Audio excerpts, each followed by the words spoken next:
Hello, everybody. Welcome back to the VAS Semifinals. Let's get myself put up on screen here. My name is Quintic. Of course, after a second or third, maybe, comedy of errors in a row, I have found myself on the solo cast desk. So welcome. How are you all doing? We love internet issues. We love just random just things popping up. But, life gets in the way. We roll with the punches, and we are here with a very, very, very exciting series today. So, as you may have seen from the opening ticker, there are 4 teams remaining in the semifinals, of course. We have Akuma Katanas and Challenger ARAMers in this series, as well as Dirty Mike and the Boys, and Bobo Destroyers from Group B in the other series being played as we speak. Which leaves us with 3 teams from Group B and 1 from Group A. Now, that's very interesting because due to some dropouts throughout the league, you guys may remember that Group B had a number of extra buys. That means that 3 out of the 5 teams in Group B are here in semifinals, while 1 out of 7 in Group A have made it, which is, Akuma Katanas have a lot of kind of Group A hopes and dreams on their shoulders, right? So, that said, they put up a very, very strong performance. Challenger ARAMers was a team we have been following over the past few weeks. They are a squad who had entered their Week 7 match undefeated against Bobo Destroyers, both teams 6-0. So Challenger ARAMers ultimately fell to the team that would become the first seed of their group. So what we're going to find out today is whether they're able to take on the first seed of the other group, or whether Akuma Katanas is going to avoid the full Group B dominance and, show everybody that Challenger ARAMers are, in fact, a second seed. So, very interesting stuff, right? One thing that I do want to say before we really, really get into today is at the end of our last broadcast, I made a couple of comments that made it sound like there was something wrong with our playoffs bracket. And on reflection, I can't read. So the playoffs bracket is completely okay. If you guys were scared by my comments last week, don't be. It's completely fine. So as we wait for the players to get in here and we wait for them to get assembled, let's take a look at the pools that we'll be working with for Game 1 of the VAS semifinals. So Akuma Katanas, they're working with Quinn, Kha'Zix, Lux, and Neela, Kennen, Galio. And as we make our way down the list, one thing that really, really, really stands out is the Senna for sure, right? So we do see some marksman presence down there. Senna's very strong, and ARAM especially. Tristana's a decent option. Vayne's a decent option. But where is our viable front line? Right? Akuma Katanas really only have, Trundle to work with. They've got, a more durable Viego build, maybe. Galio is, for sure, the best candidate by a significant margin if we have to build, full tank Galio, right? It makes their engages, pretty mark-reliant, right? There's not going to be any direct hook. There's not going to be much direct initiation, but mark reliance is not the worst thing in the world, right? So we're expecting to see, most likely a core built around Galio Senna. But before we can actually dive into their full strategy and kind of see how necessary it is to grab 1 or 2 of these magical picks, let's check the durability on Challenger ARAMers. And yeah, we can quickly see, look, Leona, Maokai, Mumu, Thresh, Volibear, even Belveth damage reduction, right? There's not... Challenger ARAMers are going to have exactly 0 issues finding any sort of front line. So what is the back line that's going to supplement that squad, right? Because there we have kind of slim pickings. But the pickings we've got are kind of good, right? Anivia to control the tempo of the match, to just perma wave clear and maybe set up a sort of scaling game plan that denies Akuma Katanas from getting any early tempo. We do have Jace, who I can't actually remember if he's got any specific ARAM balancing changes, but if he doesn't, then of course this is a very, very, very solid champion to have, right? And so right away on this squad, direct initiation is on the table. Wave clear is on the table, and that's absolutely essential for controlling the flow of the game, right? Poke damage is here, high backline DPS, like Challenger ARAMers have a much more orthodox, much simpler path to victory than Akuma Katanas. But that doesn't mean we can count Akuma Katanas out, right? So we know for sure that, magic damage is going to be necessary to take. And so immediately the Kennen stands out as something that can contribute to the scrappier game plan that Akuma Katanas might be forced into, given the fact that they have effectively no front line beyond Galio. I just have to declare myself ready. I mean, like they could use Gorzix, but we've seen like these assassin champions are performing much more effectively on actual assassin builds, right? So I don't know. Those are just like the initial thoughts coming to mind. The considerations that these teams are probably going to have to make. So now we are in fact in champion select. So we're going to see which direction these players choose to go into. Yeah, we're almost like bang on for Challenger ARAMers. The Slim Pickens backliners, they've hovered pretty much all of them. Aphelios, Anivia, Jace showing. Thresh actually locked in now. And we're just waiting on that 5th pick. And meanwhile, sure enough, Galio is showing in Akuma Katana's pool, as well as Senna. Like, even if you're going for more of an aggressive strategy, like, I struggle to see a universe in which Senna on ARAM is not extremely valuable, right? They're hovering a very, very, very low wave clear composition, right? Which does mean fight only. And so to facilitate that, they're considering the Vayne. They have locked in the Irelia, right? Not something we talked about too much. The options of Irelia and Kiana and Neela and Quinn and the Kha'Zix, like one of those assassin picks to kind of drive the game forwards alongside Galio. So it looks like they're picking the one that is least mark reliant for getting in. Irelia, who can reset off the backline minions and find some path for Galio to enter, like kind of using the pseudo-engage skirmisher here. And yeah, so the final compositions are locked in. Akuma Katanas are running Irelia, Galio, Vayne, Senna, and Lulu to supplement to try to make up for some of the extra lack of durability and maybe get Vayne online a little more effectively. And the Challenger ARAMers are running with Jace, Anivia, Thresh, Aphelios, and their 5th pick that we haven't mentioned is Lissandra. So they're opting for a little more damage, a little less orthodox front line, a little more wave clear, which could help when Anivia is not allowed to step up, can help in the pre-6. Can help before Aphelios Infernum is online. Like Lissandra seems like this pick that kind of like facilitates the early game a bit in exchange for some greater volatility as the game goes on relative to the Maokai or the Leona or the Amumu. Right. So some interesting directions here. It is very, very much like the aggro comp versus the control-y orthodox team fight. So I'm really, really interested to see how these teams like are able to pilot their compositions, whether they're able to play these styles comfortably.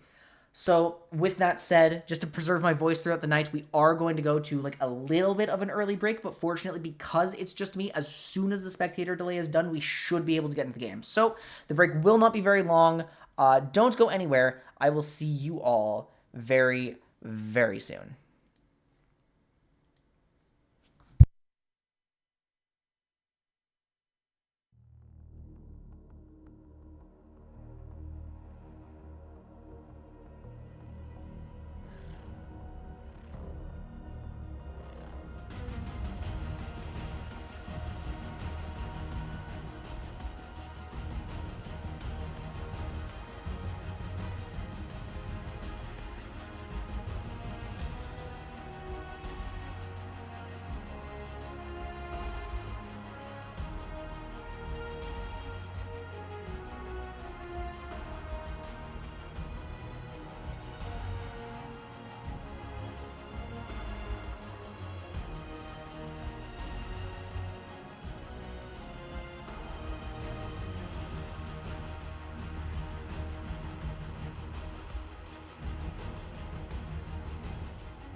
And welcome back, everybody. We are now starting the first game of the VAS Semifinals. I'd like to apologize formally to Bobo Destroyers and especially Bobo. I have disappointed a cat, and for that, I deserve the ultimate punishment. The best part about producing with my voice on screen is if I do like a small thing like this, because I've missed one of the 10 things that need setting up, is I can just talk over it, and it's not disruptive. So, wow, that's Oh, and like little, yeah. Either way, here we are, and sure enough, the control comp of Challenger ARAMers are just assessing the situation, not really looking for combat. Akuma also not looking for combat, because although they need to fight, like, significantly more often than Challenger ARAMers, they can't really do so without the minions to set up Irelia, who is, oddly enough, one of their big engage. Senna is locked down, Doubtful CC'd and killed immediately, but they're trying to retaliate onto So Preach. The mark will come through for X-Fluke. The CC onto the Thresh right here. Combat right away. A heal coming out. The Ignite Burn to flash forward some Hackerum to finish off Loop Tech, trading back one more. The Lysandra Thralls are doing some damage here. And it is ultimately 2 kills for the Aphelios, a 3rd for T-Tizzle, 2 onto Hackerum, and 3 to 4 for Challenger ARAMers, who are definitively the comp that scales a lot harder. I forgot how intense these matches were. Wow.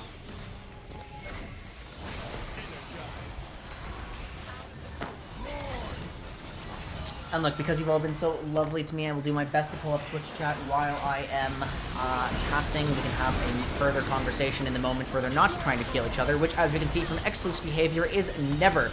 Klexa was in, Mart resetting onto Lube Tech, who will go down to Galio, traded back by Anivia's auto attack, I think that was, which is really funny. T-Tizzle rooted up will give Senna a soul. We'll have to keep track of how much she's earning throughout the game. Solely walls, the health bars are low. Everyone's health bars are low. It's really only Aphelios who is in good condition. And that champion being in good condition is actually really terrifying for Akuma, because this is one of the biggest beneficiaries of Challenger ARAMers early game. This is the champion who is likely to have greatest farm priority before Nivia's ultimate comes online. And so this is the champion who's going to be finding probably the best recall in the game when he is finally killed. So ideally, Challenger ARAMers are able to slow this game down enough such that Aphelios only dies when there is a major spike. Akuma does not want to let that happen. They want to keep going. Plexo on the backline right away. Thresh killed as he's trying to make some extra space. Is going to successfully peel off the Aurelia, who trades about a 1/3 of her HP. Yeah, just watch the Aphelios. That's the name of the game right now. Watch the Aphelios. I'm about to start setting up some Twitch chat stuff on my phone right here, so guys, if anything big happens on the screen, you're gonna have to tell me, okay? We can do that, right? I think we can have some text casting. Because, whoa! Big Infernum ultimate! T-Tizzle really wants the kill, but actually sets up a claw for escape, and that traps X-Fluke in with the Anivia wall. That was cheeky. I like that. That's creative.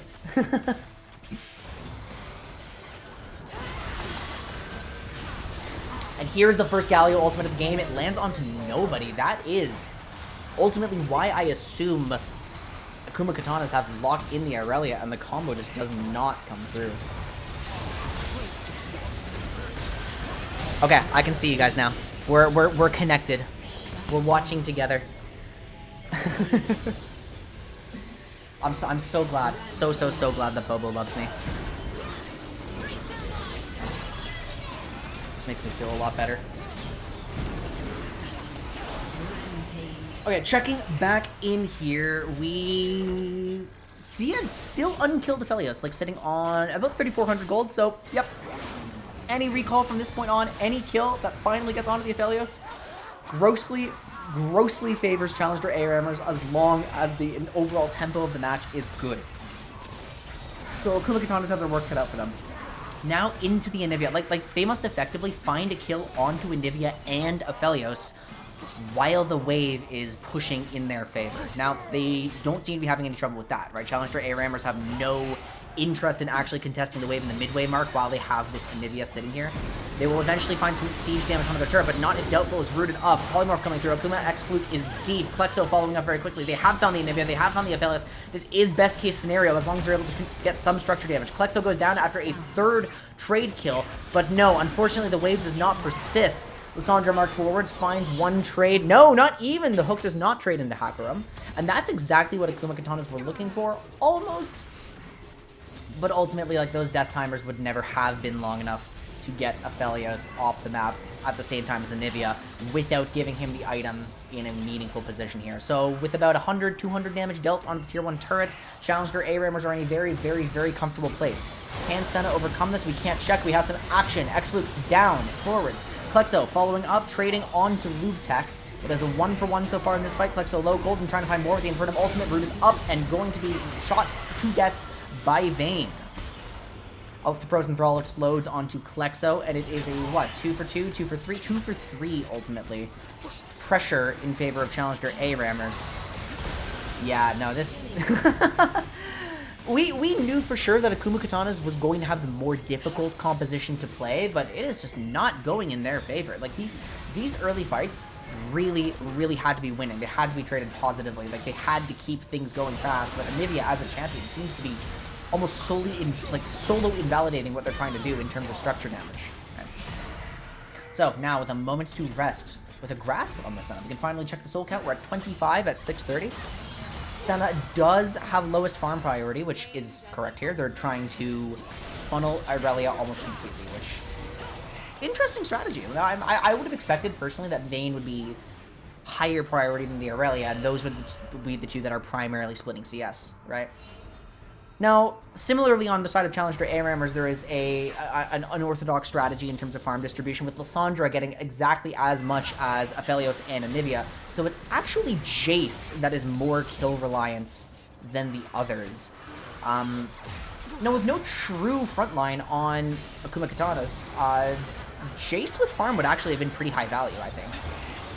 So just a few things. Like, farm distribution is something that I'm sure our top teams are thinking about, but it's not something that a lot of people were thinking about at the beginning of this split, right? Galio forwards, X-Fluke finds a 2-person taunt, and does actually manage to get something onto T-Pizzle. Colden is trying to make a difference here, but with no turret. It is a threatening gun rotation, but one that kind of requires Akuma to keep committing forwards. Hakaram cleanses here. Yeah, let's actually do a summoner spell check. I do like what Akuma's doing with the double exhaust. It's very cringe, and we all know we like cringe in this house. Galio's finding an ultimate here. Hero's entrance forwards as Hakaram is trying to get a couple of auto attacks. Hooked in retaliation. Not under turret. T-Tizzle finds a big engage as X-Fluke manages to get one back. Cannot kill Colden, who is sitting on 1,100 gold. Wants to hang on just a little bit longer before a collector completion, presumably. Wants to put, contribute just a little more structure damage here. Yeah, Challenger ARAMers have 4 DPS in the turret. Only Plexo available to retaliate. The ultimate comes through Vanguard's edge, but not enough. Is enough to get one back. Is enough to hold off the push. A classic ARAM trade.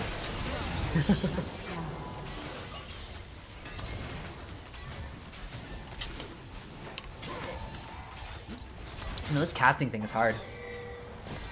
I have so much respect for the casters who actually come up with different words for things on the fly.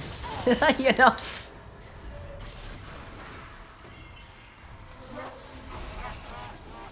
Because, like, by nature, I'm a color caster, right? I'm not dedicated play-by-play, so...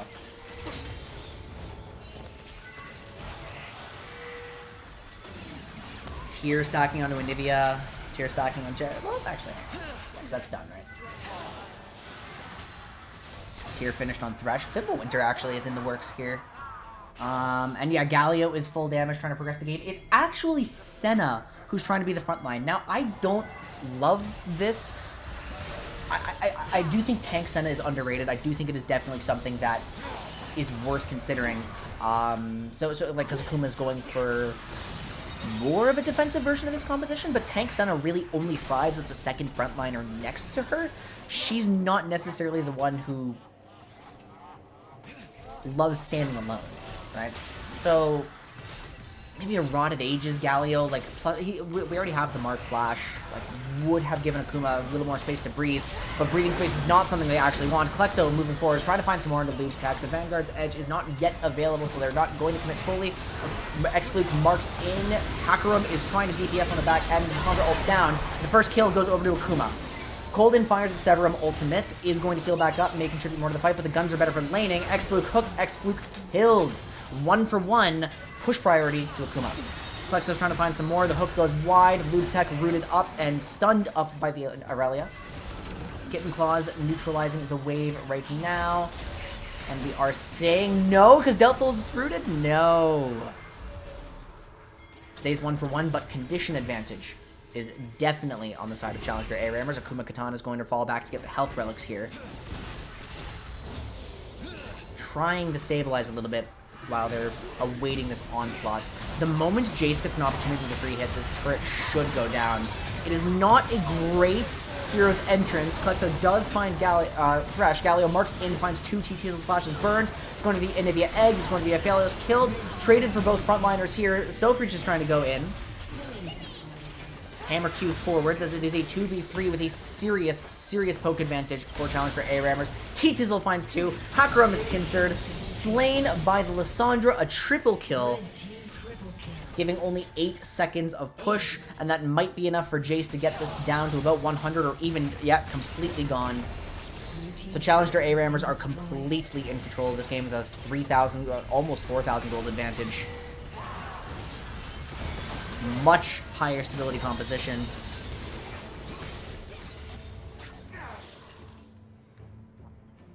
So, Devil's Advocate on the full AP Galio.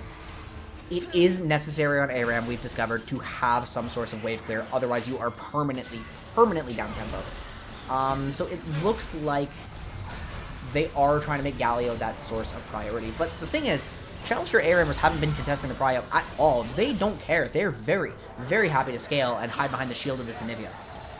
This champion is so disgusting at neutralizing the game.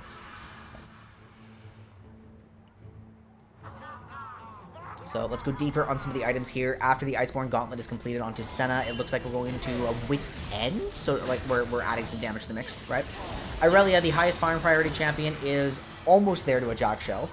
Vayne with 9 kills on double items here. Most champions of the game on 2 items. Aphelios dangerously close to 3. Looks like a Gale Force is on the table. Assuming that's where the dagger's going. But we don't have time to talk about builds. Irelia is trying to start a play with the Vanguard's Edge. An Infernum Ultimate finds only 2. Plexo is dealing a lot of damage, going to trade after 3 slain for Akuma. It is a 2 for 3 at the moment as the back line of Akuma is trying to exert some extra pressure onto this. Aphelios on decent guns for clearing the wave, but it might not be enough. Soli is taking aggro, and there's 1 for 1 on turrets. Doubtful flashes forward to try to finish off Colden, and decent for death timers, but is not going to find a kill. And may, in fact, trade back. Trying to go 1 for 1 here. Sofreach is dead. The death timers are finally desynced, which means Doubtful may find a good death, especially if this trades. Beautiful. Akuma are starting to turn around the tempo of the game, shrink the gold lead down to only 1,000. Gold deficit, rather, from their perspective. And now taking some necessary deaths with the wave right up against the enemy's turrets. That's a good position on the map.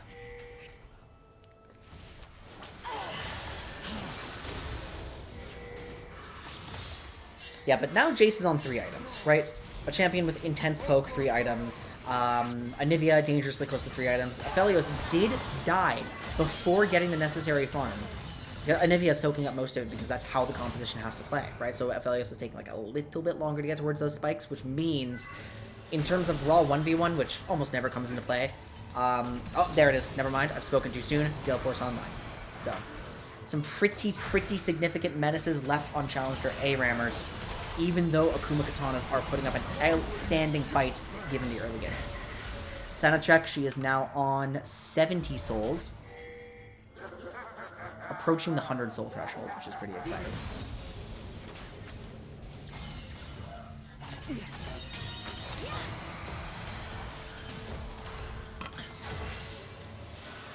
Now, I know there aren't very many frontliners this game. I am a little bit surprised that absolutely everybody has Flash. Remember, we had that ongoing conversation about whether Flash is necessary in ARAM, some like deeper strategy that I think we should try to explore at some point, right? Just assuming that, like, Mark Exhaust may be one of the stronger combos. Plexo doesn't care about theory. Plexo cares about violence. The hero's entrance, again, only on one. So the backline is not completely damaged here. Colton finding some chakrams here. Akuma Katanas have taken out only Lissandra. They have rooted up the Aphelios, though. Plexo has traded a lot of HP to make it happen, though. And now their chances of sieging after securing one kill may be slim to none. They do have the luxury of falling back to every health relic to ever live. They're only going back to the first one. And they're trying to overwhelm Anivia. X-Luke rooted right away, hooked by the Thresh. Plexo goes down further, going to knock down. I can't speak at all. Basically, all you need to know is that Akuma have gone for a dive, which has only killed one champion and has cost them practically everybody. It has trimmed a lot of HP off of the carries on Challenger ARAMers, but they now have free time to push with only a Galio and an Aurelia imminently here to stop them. Health relics go over to Challenger ARAMers. There is a second one available right below them, which everybody should claim.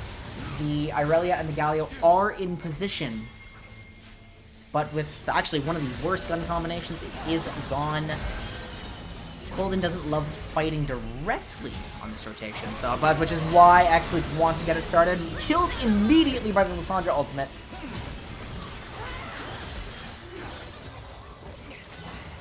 So, condition is scary on the Aphelios.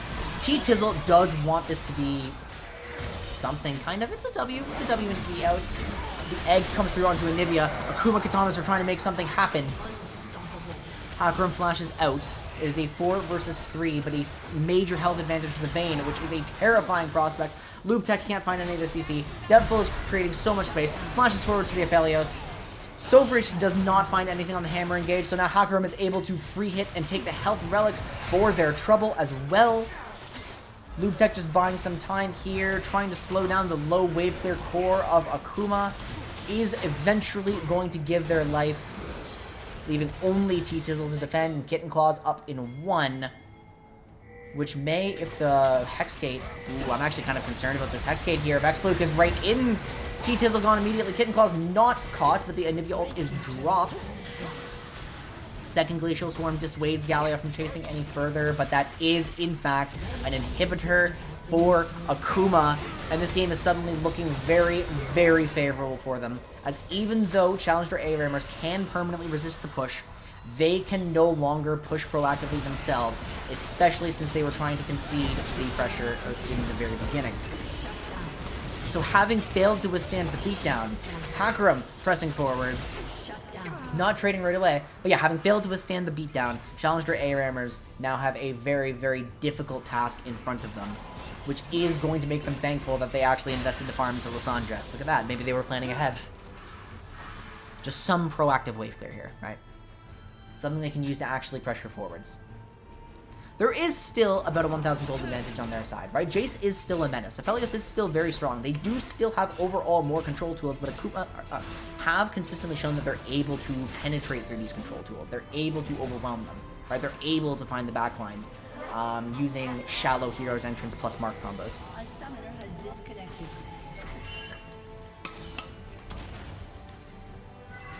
Okay, we actually just got a pause there, but I didn't even have to see it, which I didn't even know the replay client was capable of in live games.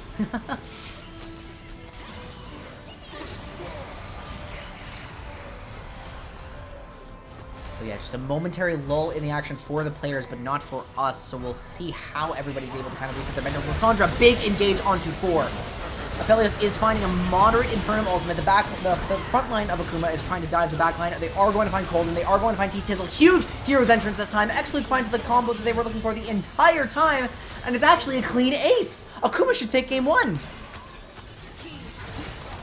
So with by far the more difficult composition to execute on, with the more proactive squad, Akuma demonstrate that just you give them an inch, they'll take a mile, choking Challenger ARAMers turret pressure out of the game. The Nexus falls, Akuma 1-0, Group A's hopes are looking good.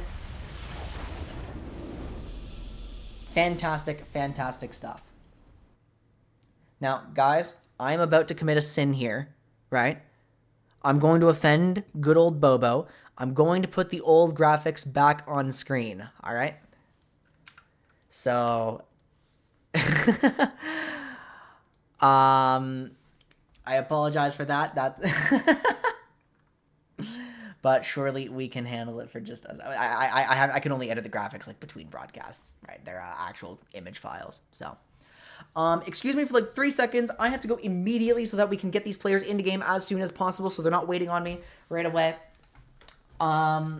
Because I have to edit these, right? We have to see the new pools. So, is Akuma Katana, if Akuma Katanas get something easier than what they had this game, it could spell disaster for Challenger ARAMers. But we know this is a strong squad, and I really want to see if they can fight back and get us to 1-1 or get us away from a 3-game series. But Akuma Katanas have looked very good this whole split, so we'll see where it goes. Thank you for the trigger warning.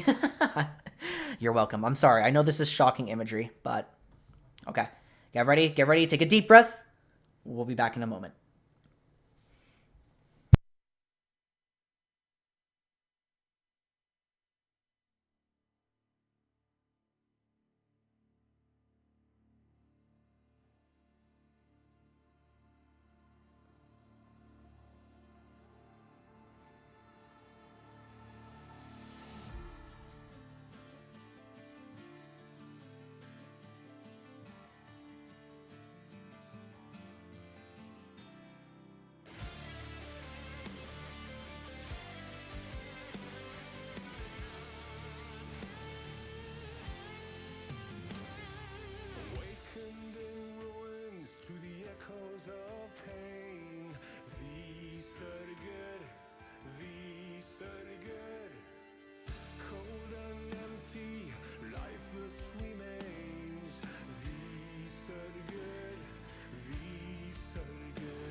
All right, everybody, let's see what we're working with for game number 2. The players are ready. They are about to load into Champion Select, but that's going to give us a brief moment to talk about, of course, what we're about to see. Now, the first thing that I'm noticing is that Akuma Katanas now on red side have access to the previous red side core that Challenger ARAMers were running. The Anivia and the Jace are both again up for grabs, as well as their own Lulu that they were running the game before. Joining them is the option to run a Ziggs for additional poke damage, an Ivern to control some space, but like realistically, they only have the frontline options of Set or Shen, which are actually picks that become pretty potent initiators once you factor in the mark. So I am expecting that Set is most likely something that we're going towards. Although, like, again, very low frontline comp, very, like, overall squishy thing. They may choose to go more in the aggressive direction that we've seen from them multiple times over, you know, favoring a couple of assassins here and there. But Challenger ARAMers, meanwhile, also kind of slim pickings for the front line here. At best, you have Blitzcrank, who, if you don't have like some extra tempo to support him, maybe susceptible to some of the marks, like mark retaliation for him hooking. They do have an Orianna to work with, right? They do have an Azir. They do have very powerful mages here. But realistically, their only marksman option is an 80 Twisted Fate. Implying that we're maybe looking at a wombo here, right? We're maybe looking at an Orianna, Rakan-centric wombo. And with the low frontline presence on the Akuma Katanas, it may be a good role for that kind of composition. All right. Alternatively, just try to use Nasus E-spam plus Gangplank barrels or something to just stall out, find some wave clear, and maybe find some way to progress the game later once your champions have scaled. But, again, like, definitely a difficult matchup here, even just, like, if you're running into the Anivia without, like, major mage wave clear of your own, right? So are the marksmen necessary? Are we playing an honest team fight game? Or is this... it's going to be one of those, like, really high-tempo games that doesn't give us a moment to breathe, isn't it? I mean, like... The only way to push this game forwards is violence, violence, violence, and more violence, right? So... We're gonna find out what these teams are playing with in a moment here. So I'm going to tab back in. Everything is locked. So Challenger ARAMers have opted away from Orianna, actually. They have opted for Syndra, Blitzcrank, Kha'Zix, Vladimir, and Nami. So potentially a Gorzix frontline, potentially just a Kha'Zix, Blitzcrank, just volatile, kill everything sort of approach, right? Meanwhile, sure enough, the Anivia and the Jace are locked in for Akuma Katanas. No surprises there. But the surprises do come in the form of Nefiri, Elise, and Bard. Something has happened, and I've just been kicked from the lobby. They had to remake. They had a small issue. Okay. Had a heart attack. Thanks for letting me know. Yeah, okay, so somebody has actually loaded into the Rift with a disabled skin that causes some clarity issues, so they are just remaking the lobby. Thank goodness. That is, like, the literal only legal remake in this rule set, right? The rules are designed, basically, so if you see the enemy's champions and have to quit, that's very, very, very, very bad, and you would be awarded a forfeit, usually, which... They're strict, but... They're strict for integrity's sake, right?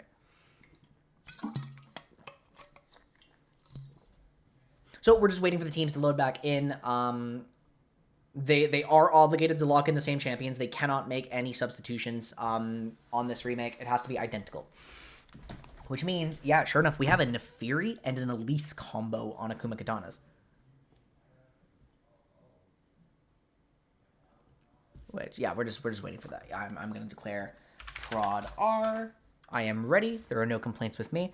So, just because my, like, monkey brain needs some visual stimulus to really get this going, I want to envision stuff again. I want to wait until the players have locked everything in, and then we'll... Because who was the 5th champion that they were running? Akuma was running Anivia with Jace.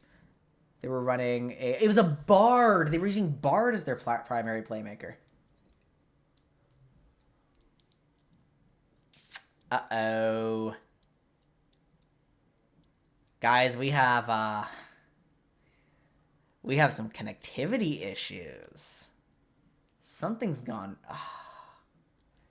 So I'm getting an error message popping up. It says, you have lost your connection to Champ Select.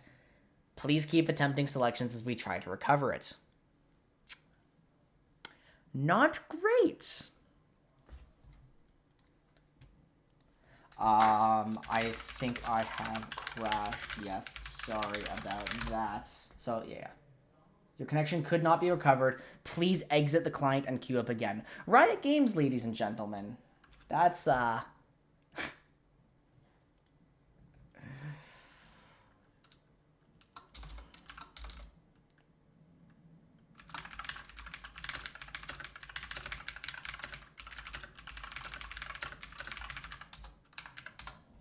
So I'm just communicating to the players right now what the issue is, why the game is not being started. And thank you all for bearing with me while we're just kind of dealing with the consequences of some connection along the way being dropped. But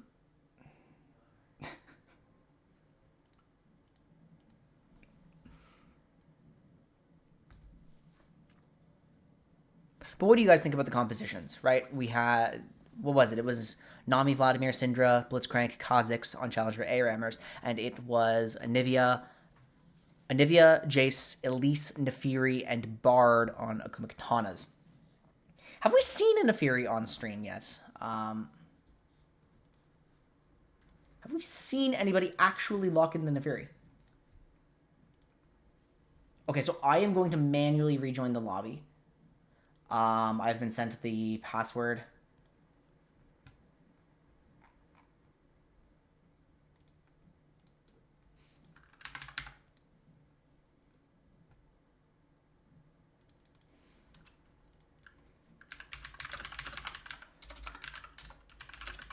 And hopefully this time around it works. Hopefully. I really do appreciate the players for waiting here. Thank you very much for stalling your game out to get us back in for production's sake. That is very kind of you, because I'm sure the viewers at home would not want to watch like a blank screen while I don't know, find some scuffed like OPGG centric way of pulling up the file. Like,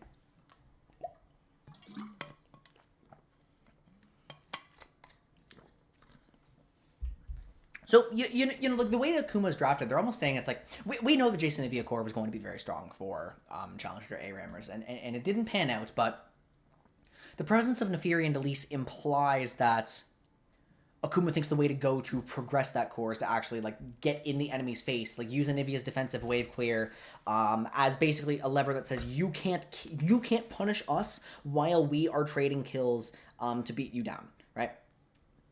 Like this team seems very much under the philosophy of like beat down above all, right? Beat down tempo is the way to win an ARAM, which, yeah, I mean we've talked multiple times now about how the traditional Wombo teamfight comps are underperforming with the advent of Hexcates, how they are doing far worse in the tournament than we would have expected.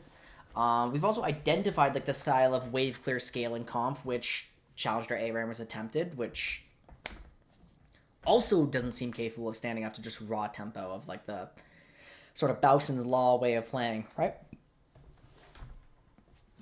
I mean, we'll see if they're right. We'll see if, because the way Challenger ARAMers have adapted, given the pool that they were given, is trying to embrace the chaos like at least a little bit. Of course, they're still running a Vladimir, they're still running a Syndra, they're still trying to go for like some moderate scaling. Because yeah, how long is it going to take Syndra to get her splinters here? I guess it's pretty regular combat, right? She's probably hitting combos on people pretty frequently. It's not like a Victor where he just flips instantly, you know? So, with that said, there's nothing more to do but to see how they perform, to see if it really is just everybody's tempo elements driving the game forwards, and if Challenger ARAMers are going to be able to use this weird composition. Both teams have really weird compositions and weird pools to work with. Like, who is going to embrace the weirdness hard enough to come out on top? We will know in just a moment. Don't go anywhere.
was expecting violence in game 2?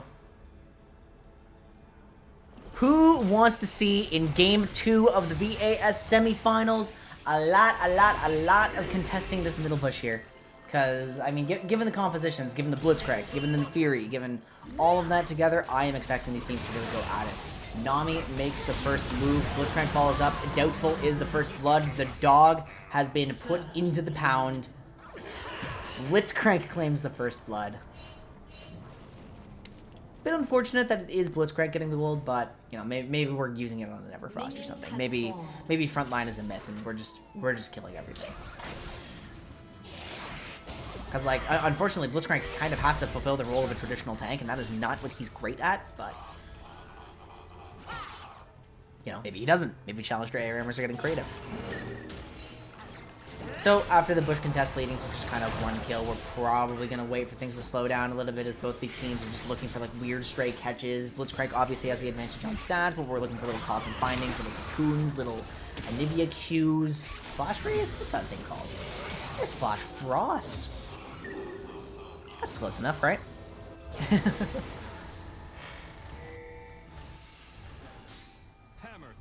And, yeah, once... Oh, that is not a slow game. Klexo approaching the bush, the Nami bubble, the Cinder combo whiffs. The hook does not. X-Fluke is actually the victim of this, but the wall is going to result in just a chunk onto the Anivia, which is still worthwhile. Now, Loop Tech is low on mana. That is going to be the biggest issue of the Blitzcrank in the early game here. I don't believe we have any, like, supplementary mana runes. No, we only have Presence of Mind, not a Mana Flow band, which Blitzcrank is not going to be proccing very frequently.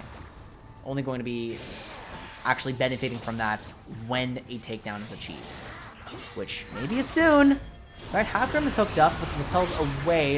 Everybody is DPSing Loop Tech. The Blitzcrank does fall. Doubtful forced to flash out. His Golden pressures forwards, getting exhausted. Crimson Rush available, but unlikely to be any real follow-up combat. We're looking at a 7 Guardian item game. Kind of more than the average. Syndra is actually just trying to rush directly to her Ludens or Leandries or whichever she's choosing here, most likely given the durability in the game of Ludens. But Nami as well, trying to rush towards the Mythic. Not really valuing the early stats. Now, I'm most interested in Kha'Zix's direction, right? We have a Dark Harvest. It's obviously going to be WE, though. But does T-Tizzle value the Bruiser style? Like, Guardian's Blade doesn't really tell us anything, right? Because, like, on paper, if Kha'Zix is properly supported by the composition around him, it is better for him to just be a poke champion, right? No doubt that the damage is valuable. Doubtful going forwards, actually. Immediately slain. The Fury does not find anything. Forces Klexo to flash forwards to finish off the Nami. Trading back and exhaust onto T-Tizzle, who also flashes out right away. Soprich looking forwards for more Syndra stuns or something. Little Hakram flashes. He at least does not finish off the Kha'Zix. And it is 4 remaining on the side of Challenger ARAMers. Only 2 for Akuma, but the respawn's coming through. Very little combat. T-Tizzle forces Doubtful deeper into the team. Then Nefiri is getting nothing, going in way too early. Klexo hooked. The Bard ultimate creates some chaos, matching the tidal wave. Klexo not falling to the Teemo Plague. Everybody is very, very low, except, of course, the Vladimir, who unfortunately no longer has a full combo available, but is still very, very scary, or as scary as a level 6 Vladimir can be with no items. So just checking on the farm priority, right? After we acknowledge the beating that Klexo has received. Doubtful pushing forwards, going to get blocked by Loop Tech, but is happy to take that kill instead. At least repelling, trying to find a way forwards, is finding it on the minion. Colden forced to pull away from the Cosmic Binding. Just a small little skirmish there. Nothing much.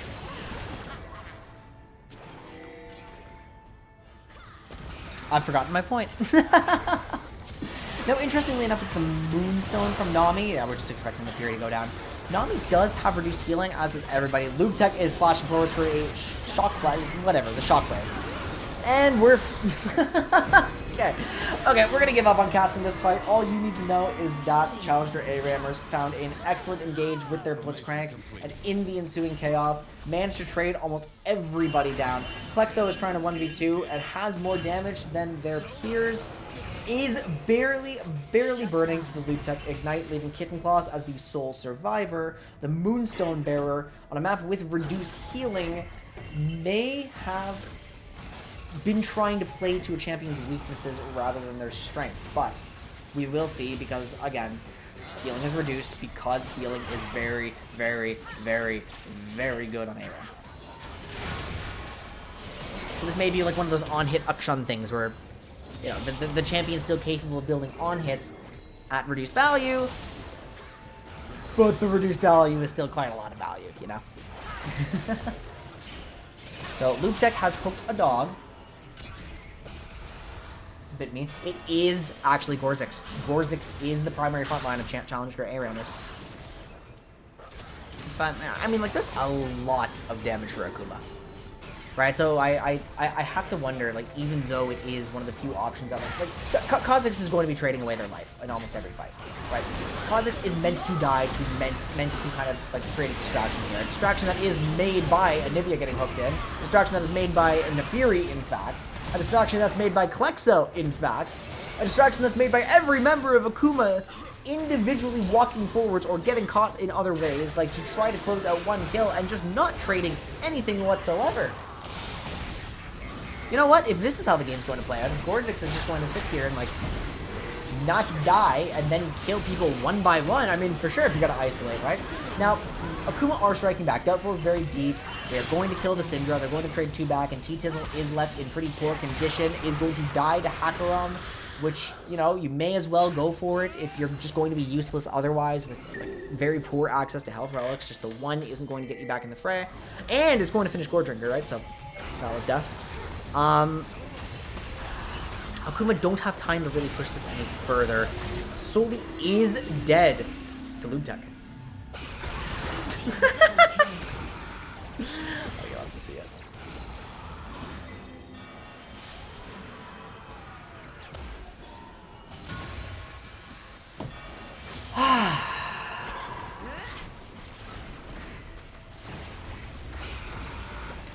My voice is going to be sore tomorrow, everybody. But not as sore as they didn't kill anybody. They didn't decide to just, like, ruin any sense of macro, any sense of good fights. Ah, really? I lost my segue. Hakaram gets hooked. I am upset. The breakneck pace of ARAM takes no prisoners. And no pets. Little spiderlings and little dogs running around. And you know those people who tape knives to Roombas, guys?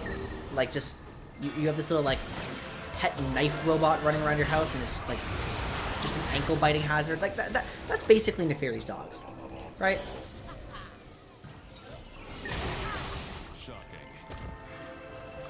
Shocking. They're just... Assuming knife Roombas are, like, at all a common thing. They're not very safe. You know who else isn't very safe? Vladimir and Guinevere. Locked behind the wall, may come back to bite us later, but Colden has the last laugh in the end. Loop Tech walking forward to the silos, trying to get some extra damage off. Stunned in back by something. Must have been some stray cocoon. Hook the dog for good luck. Kha'Zix slowly whittling everybody down. It's looking like Challenger ARAMers are, you know, just trying to play the poke game, trying to get some way onto this turret.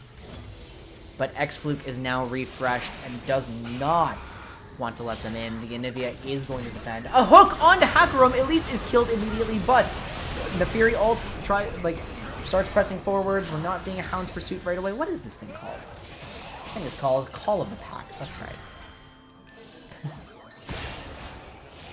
So low health bars versus low health bars. T-Tizzle is one of the highest. Colden is still very, very relevant with all sums and a Hemoplague available. So we're going to be watching primarily the Vladimir for our next play, especially if those Void Spikes are going to keep landing. Hackerum is actually the one to flash forward. Colden will not go for anything right now. Is finding the Hemoplague onto everybody. Total destruction for Challenger ARAMers. Akuma never stood a chance against this Vladimir on those health bars. And now this should result immediately in the tier 1 turret falling. Cram strike back in this series. They are definitively in the lead.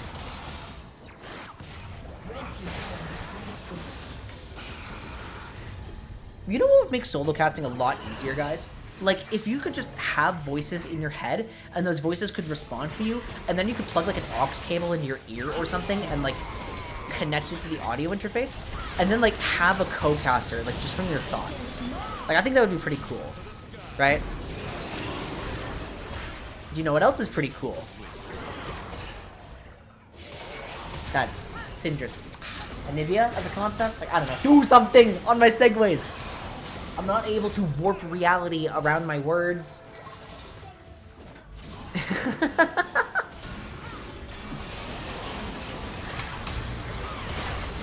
You know, this is what I wanted. This was my vision, right? We're seeing Klexo get pulled in. We're seeing, like, Hackerum on 0 HP surviving the repel. We're seeing Doubtful call of the pack, trying to get those dogs in. Trying to contest Colden here, who has Pool, so it's almost never going to do anything. The Bard ult's fired almost exclusively at Soli's teammates. It's another ace for Challenger ARAMers. But yeah, this is what we were hoping for. I was really hoping, like, to just have some completely unhinged casts on this desk. I was really hoping. I do believe in, like, a development caster deck that just does not take itself very seriously. Like, treats the matches with respect and all that, but has their, like, shower thoughts and stuff. I think those... If you guys have ever watched, like, LCK Challengers, right, the dynamic on that desk is just so much fun, right? The casters are really able to just let loose because it's a second-tier league, right? So if we're like a 4th or a 5th-tier league or something, like, including an ARAM, right, you may as well just have some fun with the Neferi, like, charging straight forwards with Loop Tech finding a beautiful, beautiful hook on the Soli, which should chunk the Bard down to half, unless, yeah, Colden has something to say about it. That part is not surviving. Yeah. No, I think podcast casts are like... Sorry. Podcast casts is what I was trying to say. Really are underexplored in this amateur space, right? Like, everyone's... It is good. I love taking things seriously. And it is good to take yourself seriously. But... at the end of the day, don't we just want to watch, like, a Neferi, like, run forwards and shut down the Vladimir? And don't we really just want to watch, like, a Jason about the Hammer Q onto T-Tizzle and trying to pull combo supported by the Neferi as Kha'Zix dips into the bush and Cast Void Assault trying to trade back on Hackerum will do so? Don't we just love seeing Cinder show up in the back end with a nice EQ combo, or a QE, rather, these days? You can't do that anymore. Like, don't we love to just sit down and watch all of those things instead of taking ourselves completely seriously?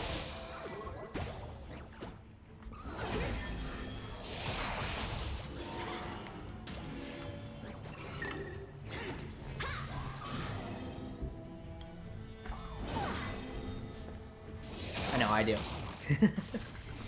A summoner has disconnected. Oh, so presumably that's another pause that we didn't really get to see because the Syndra is still in play, right? Just little internet issues. Loop Tech is on point with these hooks, but the follow-up is not immediate as everyone's focused on T-Tizzle. Doubtful trying to get some more of the bleed, not going to finish anybody off. A hook, or a Cosmic... Bard Ultimate! Lands only onto Nami, resulting in his death at the end. Colden is finding a massive AoE. The Health Relic will not save you now, as that's 4 dead for Akuma. Soon to be X-Fluke. You cannot solo defend this turret with no egg. Challenger ARAMers nearly 6,000 gold up. No immediate wave, but the death timers are long enough that this turret does in fact go down. I'm surprised no one's actively executing on the turret, to be honest, but I suppose it would trade over a kill technically. Doesn't really matter. 5 strong, pushing onto the inhibitor. No casualties. Let's see if they actually get punished for keeping everybody alive. Because we're now sitting on how much gold? Yeah, 1,800 on Vladimir, 2,100 on Kha'Zix. Doubtful is flanking, getting stunned immediately, completely unsupported. Not healing that much from the Neferi Qs, but is going to output a ton of damage that Akuma can use to clean this up. 2 down, soon to be 3. Blitzcrank is gone. Colden is waiting in the wings, but actually, in fact, T-Tizzle's putting in some work here. It ends as a 2 versus 2 standoff, rather. T-Tizzle flashes or dashes forwards. Vladimir does have another Hemoplague, and that is all she wrote for Akuma in this fight. In fact, Colden may be able to solo push this. Unless Soli cannot be killed, Doubtful is alive, the pool is down, Vladimir slain, but that only makes him stronger. Deathcap unlocked, Blighting Jewel unlocked. Oh gosh, Nami with the Staff of Flowing Water, like for the Vladimir on top of that. Blitzcrank with no damage items, like just massive, massive frontline, filling the role of the tank that Challenger ARAMers needed in the context of ARAM. Gorzik's completely online, right? And Anivia's not even on 3 items versus 2 other Deathcap mages. Like, this is catastrophic. Elise doesn't have her item either. Only Nefiri has something to work with, but that something to work with is nothing compared to 4 champions and a turret. And the vision picks.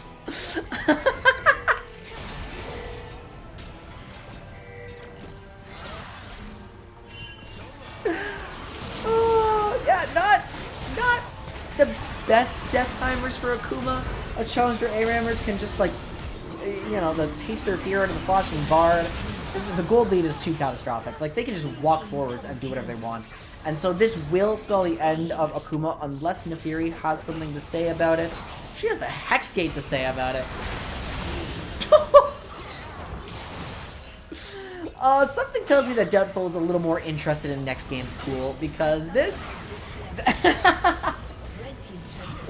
So, fantastic! This is what we want to see. We want to see more ARAM action. Challenger ARAMers put up a great performance here in game number 2, doubling the kills of Akuma Katanas, bringing the series score to 1-1. Now, I will go to a break pretty immediately here so we can prepare the next game and keep the players waiting as little as possible, especially given the delays that we've seen today. So when we come back, we are going to see what pools these teams are working with for game number 3, and we are going to see which team is most likely to gain the momentum going into the back half of the series. Don't go anywhere. I'll see you soon.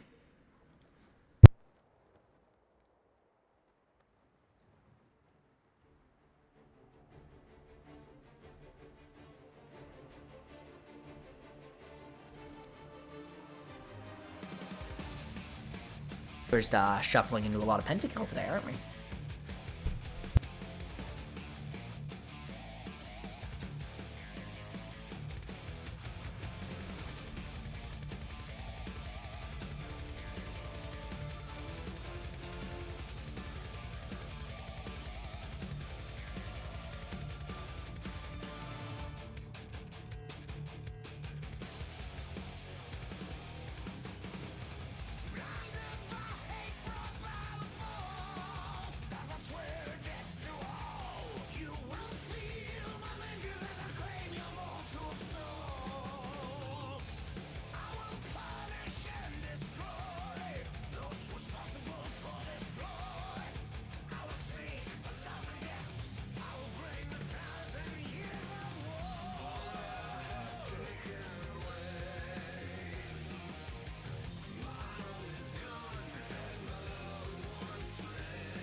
All right, let's take a look at our Game 3 pools. Akuma Katanas and Challenger ARAMers are tied 1-1 in the VAS semifinals, and we have a lot more orthodox front lines to work with on both sides. The first thing that comes to mind right away for Akuma is the Ornn pick, now available, and able to combo with some pretty intense wombo here. There's a Samira on the table, there is a Kennen, there is a Rakan, right? And we do see a lot of like decent frontline bruisers, right? We see a Jax on the table, we see a Renekton.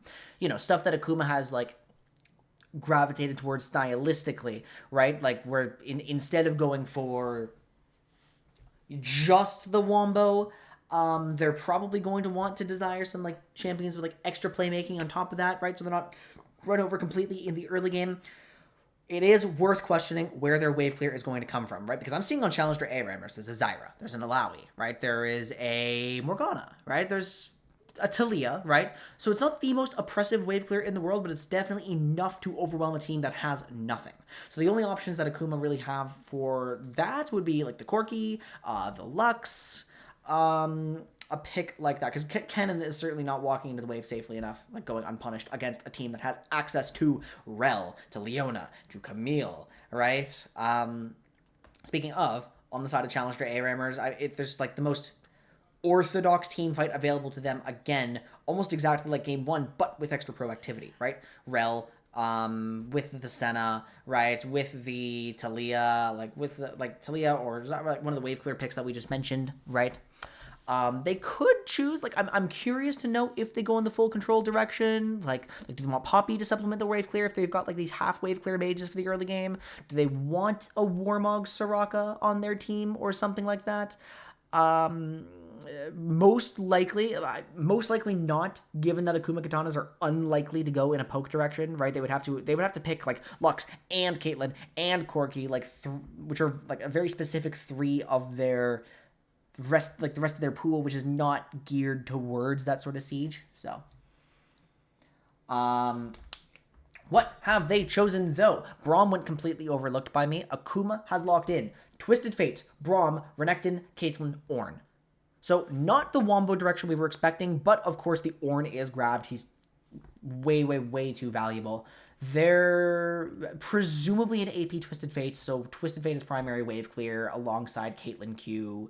Yeah, using the 2 to supplement each other, so they're getting consistent push, protecting their carries with the Braum Renekton. But what are they protecting them from? Because Challenger ARAMers did not go in a dive direction. They really, really are looking similar to their composition in Game 1. Talia, Kayle, Soraka, Senna, Poppy. Very, very scaling dependent, right? And so I worry, into the pressure of the Caitlyn, that Challenger ARAMers are going to fall into the exact same trap, where the team that gets that first turret, you really only have until that first turret falls to scale, right? At which point the beatdown team has permanent tempo, and you have to get a significantly late game ace to actually get the wave out of your personal space, like around your tier 2, tier 3 turret, right? So that being said, these champions are strong, right? Like we do always want to see the Senna. We did recommend the Poppy for wave clear support and for like defensive coverage, some initiation, some team fight control, right? The mark on Poppy is super valuable. We just didn't expect it to see it paired with the Kayle and the Soraka into this particular pool, right? So we'll see where that goes for them. I feel in my heart that I'm giving the slight draft edge, probably a little more than a slight draft edge. Yeah, I think I'm giving the edge to Akuma Katanas in this game in terms of predictions. It just feels like their composition is more in line with what modern ARAM rewards, right? So Challenger ARAMers have their work cut out for them. If they manage to scale and get that first turret, that's going to be huge for them, but we'll have to see if it's possible. I'm going to go do my behind-the-scenes setup for this next game as well. We will be back in just a moment, hopefully no more than 3 minutes. Don't go anywhere. I'll see you all for game number 3.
And we are back with game number 3.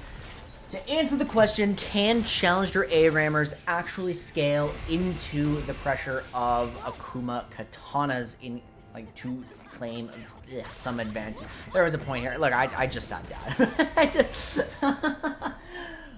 Oh, look, they're all Star Guardians. They have the Skinergy. They can't lose. Oh! Doubtful finds nothing on the engage with no possible follow-up. Yeah, I'm gonna take that if I'm the team who has to scale, like, immediately. Who is pressured to get fed, to get resources, to defend, like, okay, bit of a freebie there, right? And they don't stop, right? Akuma wants to fight. I can't even tell. It's Klexo in there as the Venectin. Kitten Claws has a very limited health pool. If we see land, we may see something here. Golden Barrier's up. It's a trade of Soli to Holden. A seismic shove knocks 3 backwards into the wall. T-Tizzle is trying to get forwards, but is stunned up by the Talia. Not the worked round to the E. A trade of Renekton onto Soraka. This is not what Challenger ARAMers were looking for. They wanted deaths with high impact spikes. They did not want a level 4 pentakill for Hakaram. That's extremely bad for Challenger ARAMers. And you have to feel so hyped about that one if you're Akuma. Now, they can't get too hyped though, right? They need to get this Caitlyn cashed out. They need to find a comfortable, good death for her, which should not be hard given where the wave is. Challenger ARAMers are striking back. They are taking out now Klexo. T-Tizzle is going to be the only major casualty here. Colden is actually pushing forwards as the level 5 Kale trying to get Soli. It's 4. The seismic shove, the combo sets something up, but Colden is not able to finish it off. That's some gold back in their pockets. Technically, because of the was that a shutdown? Like a honest to God shutdown? Yeah, because of these 900, roughly, not quite, but like the 630 gold bounty plus regular kill gold. Challenger ARAMers are technically in the lead in terms of gold, and Hakaram was not able to cash out a like full buy off that pentakill. But even so, like, you don't want a pentakill present to begin with. Like, that's... Okay. Honestly, the situation is salvageable. We are not in DEFCON 1. Right. So Akuma do have to play with some respect here. They do not want Hakaram to die again until, like, a major spike is completed, because obviously Caitlyn is going to drive the game forward with, like, a big Kerchies advantage here, right? But it seems they do want the smoke, but they're getting the fire instead. Soli is the first casualty of the fight. There is a Kale ultimate in play now. Doubtful knocks up 3 with the Ornhorn. Klexo is forwards with the Venectin Fury Q. Trading out Poppy. Twin X Fluke runs directly into the turret and gets CC'd up. And Hakaram is just quietly farming in the background while Doubtful is trading some extra HP. How long until Caitlyn is a menace? Okay.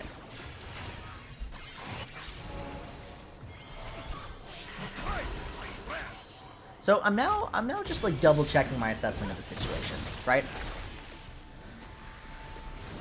Because we're still like all together, right, with this format, trying to learn what truly makes a competitive ARAM team great, what is a truly great strategy.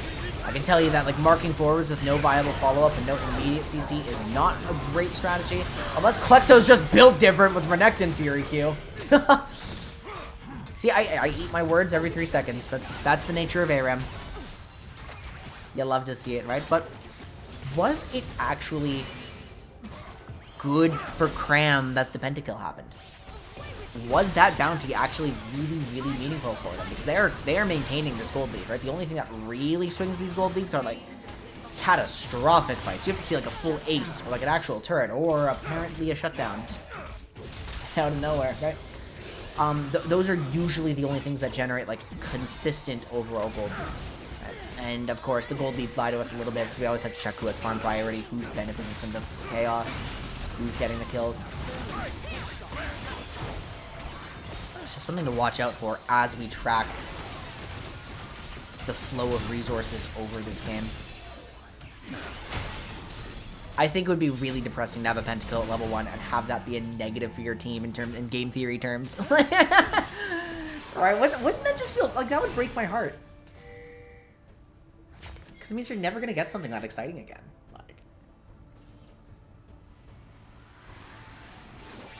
Although it does, if that is true, if that's how the format works, that creates the much funnier universe where stealing the pentakill is optimal gameplay.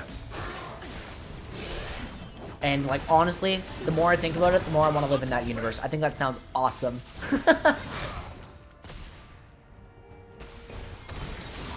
Akuma is getting seismic shoved, a humongous chunk onto the Caitlyn. Going to make it a lot harder to play out for the remainder of this sequence. But how much gold are we sitting on? 2,600. If this Caitlyn dies in service of a trade, I don't think she minds that at all. Plexo stunning up the Poppy. Senna's Dawning Shadow does take out Caitlyn in the background, so Challenger ARAMers have a big combat advantage. It's abruptly 4 dead.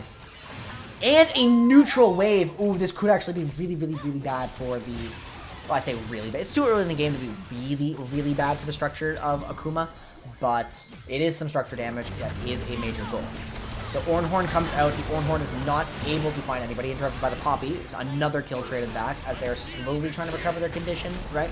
Soraka is able to get some of these carries back into the fray, especially with the health product respawning. So Challenger ARAMers are coming out pretty positive on the back half. The fact that they're mostly full HP after a full ace and now able to mostly maintain this push, that is what we call a tempo swing on ARAM, for sure. There's a 3,000 advantage, roughly. Yeah, like 2,500, 3,000 in that range. Plexo going forwards is actually peeled, so Kitten Claws is not dead. The Health Relic is procced, but Poppy is going to pay for her sins, as well as Kale. Colden is killed by X-Fleet. So unfortunately, despite the condition advantage, they cannot stand up to the might of the Croc with Stride Breaker. An excellent mark scores Akuma the first turret of the game.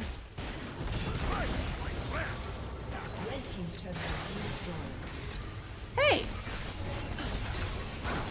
These games swing pretty fast, don't they? It's like one mark and the game has changed. And oh, T-Tizzle is just getting themselves into some serious danger. Akuma will die in the next fight, right? They will, quote, lose the fight. But Plexo is going to put in as much work as possible. That is less work than before. This can go Challenger ARAMers' way, but they're losing a lot of health as well. Sofreach is the one who is most healthy and the one who is most important for dealing damage at this exact moment. Looking at the itemization of Kitten Claws, because we know these two are going down, there is not a Warmog, something that is usually pretty bad on Summoner's Rift, but actually has tremendous value on ARAM. So Challenger ARAMers with their ace, unable to push too much further into the turret here because the reinforcements are respawning from Akuma, are going to have to deal with a condition disadvantage that maybe on their next sequence they might not have had to. But yeah, these are the types of kills that swing a game. This is a bad blunder for Doubtful because the Ornn dying for almost no HP traded onto Challenger ARAMers is going to give them some extra space to play with, right? Of course, it is effectively, now 3v4 thanks to Twisted Fate's poke, landing onto Big Tech. Like, Soraka's not a champion here, so don't really view her as one. It's now a 5v4, Kitten Claws has to die. So Challenger ARAMers are looking for either retreats to double health relics if they can get that respawn. There is one heal available. Plexo trying to get in. Silenced right now. Seismic shoved away. The Ornhorn is hitting 0. A flash forward from the Renekton. Pushed forward from Poppy. No stun coming through. Kitten Claws is running away. Only Solvi is hitting the Soraka. Divine Judgment. Yep. Protects the Soraka just long enough for her to die anyway without trading something right away, but Hakarum is a little chunk. Sofreach is here. The Poppy ultimate does not kick anybody away. The Senna will go down to ace in the hole. A triple kill for Hakarum. Infinity Edge not quite online, but surely after the level 3 pentakill, about to claim their title of strongest champion in the game if all is going to this pace. If the kills continue to come through. But ladies and gentlemen, I have catastrophic news.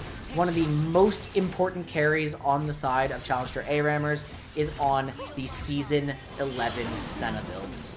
The one that has been outdated for eons. And so the damage we're seeing is not going to be quite as stable.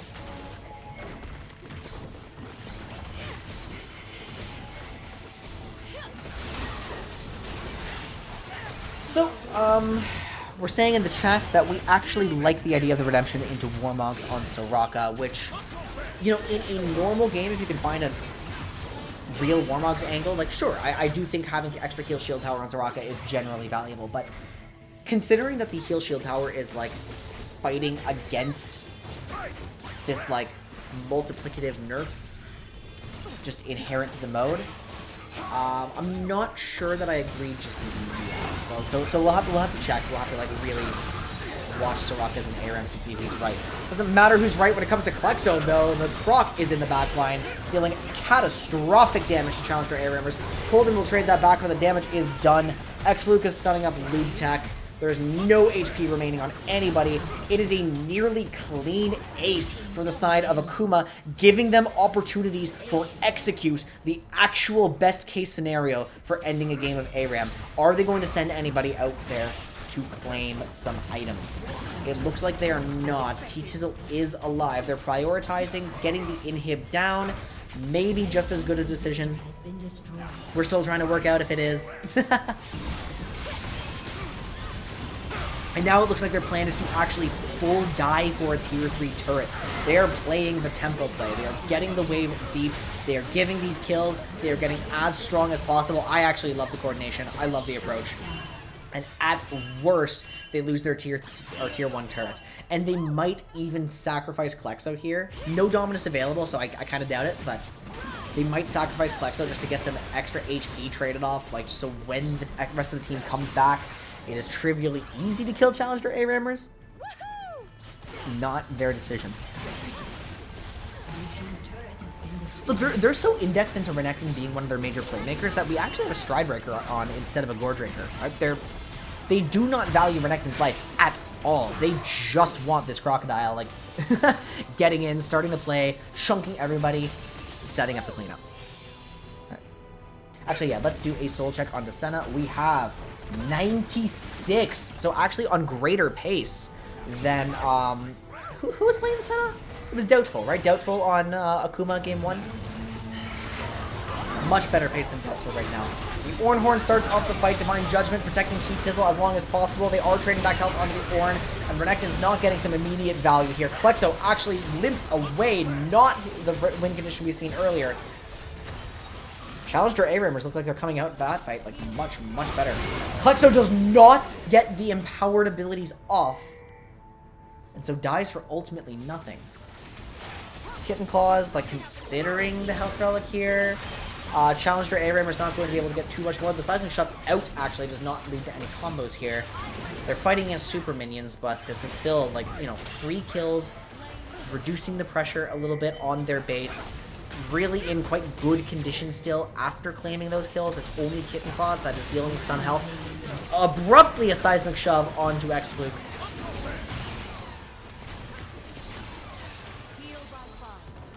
Challenger ARAMers! They've got the tempo. Now that said, we'll see how long this lasts, right? Because their wave clear is still worse than what we're seeing from Akuma. So they're still dealing with a wave clear deficit. They're still dealing with having very squishy champions. They're still dealing with the Renekton, who has just finished the Spear of Shojin and who can mark in at any given moment. So even though they may have the momentary tempo, they still have to play out this sequence very well. They are going to interrupt Klexo this time. So Call of the Forge God comes out and hits 2, but it is mitigated by Dawning Shadow. The Poppy Ultimate hits Renekton, but the damage is being done in the back. I'm not even sure what's dealing this damage, to be honest. Twisted Fate flashes forwards, stuns up Soapridge. The condition is scary here. T-Tizzle looks imminently dead. Yep. Soapridge trying to kite it out. If Lube Tech can continue kiting, there may be something, but into the Twisted Fate. That is doubtful. Get it? I'm so good at this. Using the Weaver's Wall to kind of stall out the fight, but Ornn can just carve a path through for the minions anyway. Kind of frivolous in the end. Looks like they are going to trade their lives for the tier 3 turret, taking the same tempo death. Old Scion gameplay. Kitten Claws might actually die for this, which could give a... You know, honestly, I think Kitten Claws wants to die. Yes! Now that the Warmogs is online, like, that's exactly... Like, Hakuram unironically blundered by killing Kitten Claws. Is it a bad enough mistake to lose the game? Probably not, given, what's on our screen with the minion waves at the inhib disadvantage. But that's going to make it way easier for Challenger ARAMers to play out the rest of their game. Like, you want that Soraka alive and useless.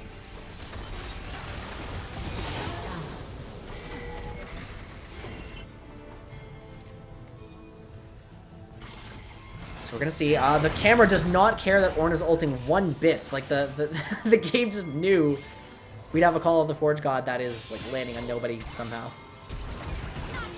Flash forwards, there's no knock up onto T-Tizzle. Kale is level 16. The damage is actually coming through. Hang on.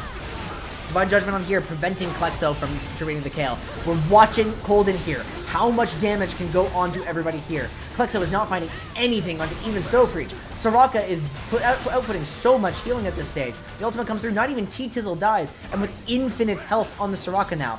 Poppy will be ready for action in just a moment. Challenger ARAMers are trying to mount an inhibitor defense and may just do it. Tons of souls coming on to Senna. The only thing that Akuma can do is to retreat for these health relics. They may even full retreat for a second. No, they want to keep pressuring right away. They don't want to give Soraka time to sustain everybody else. They are terrified of the consequences of that. So, wow! One auto attack on the Lube Tech. Headshot auto primed. Caitlyn champion. So this is a critical moment. We're watching with bated breath as Akuma's trying to get in. They are finding Caitlyn autos. There is no seismic shove right away. They have to repel the Caitlyn once again. Talia's looking for something. Where's their engage? Akuma's very slowly whittling down the inhibitor for free. Can Challenger ARAMers prevent it? No, they lose their inhibitor on one of their biggest spikes. This may spell disaster, so they're choosing to defend on the open Nexus instead, which really doesn't make that much of a difference. They were playing for incremental advantages on their health. But now they have to push through so much more threat. That may have been a big mistake. Only 500 gold up, 600 gold roughly. Poppy Mark is online. Hackerum is a huge priority target on 3.5 items. Lube Tech can never step up for anything proactively. Doubtful's fishing. Plexus Mark goes wide. The Winter's Bite does land onto only T-Tizzle. Lube Tech is taking a ton of random damage. Doubtful is in a really, really awkward position. Poppy trying to knock people away. It's actually Doubtful. Plexo is deep, but the Poppy is not peeling. That specifically does not matter. Soraka is good enough. T-Tizzle actually played disengage rather than peel. Is fighting 4 people. Will eventually go down. The Seismic Shove lands onto Soli. They are targeting Braum. But the carries are in the back line, about to put out so much damage. Twisted Fate gold cards just nuked Senna. The Divine Judgment is not finding any extra damage. Colden is down, but so is Hackerum. Are they able to do anything more? Akuma's hitting the Nexus. Kitten Claws flashes forwards, trying to get something. The health bars are so low. Soapridge can't kill anything. Everybody's gone, and X-Fluke ends the game with 1 wild cards. Akuma win game number 3, putting themselves at match points.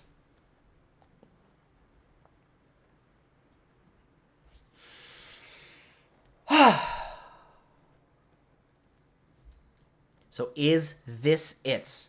Are we about to enter the final match of the semifinals? Are Akuma about to close this out? Because Challenger ARAMers really had some good opportunities, but we're just unable to find their critical moments.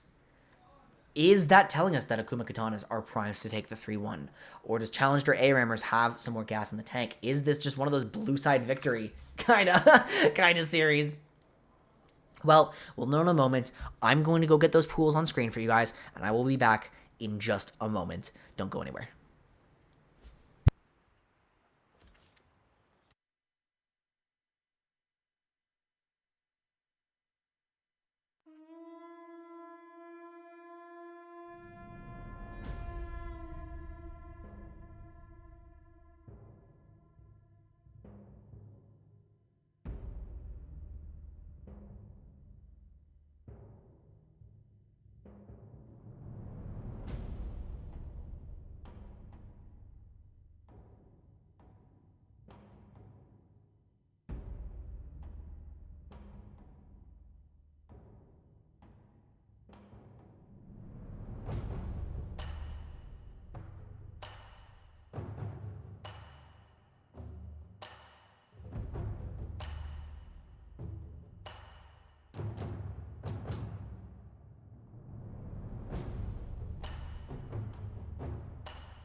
And we are back. The pools for game number 4 of the VAS semifinals, potentially the last game of the series, are now on screen.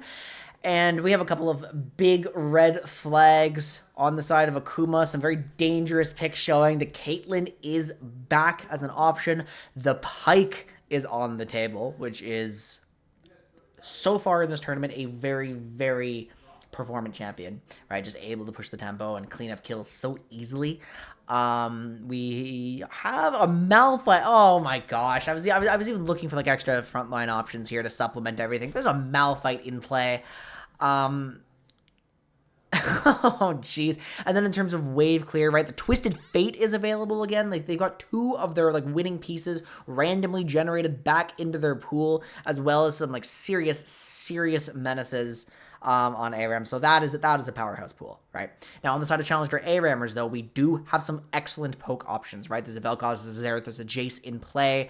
There's a Zac to drive the game forwards for them. There is a Lilia supplementing some wave clear here. There's a Victor who gets the evolutions very, very quickly on this mode with the permanent combat. So you probably don't want to take like double poke mage, but you'd be pretty comfortable with like a Victor plus Xerath supplemented by a Jace or something like that. There's front lines to work with here. There is a the Poppy is back as well to try to control some space here. That's one of their options as well.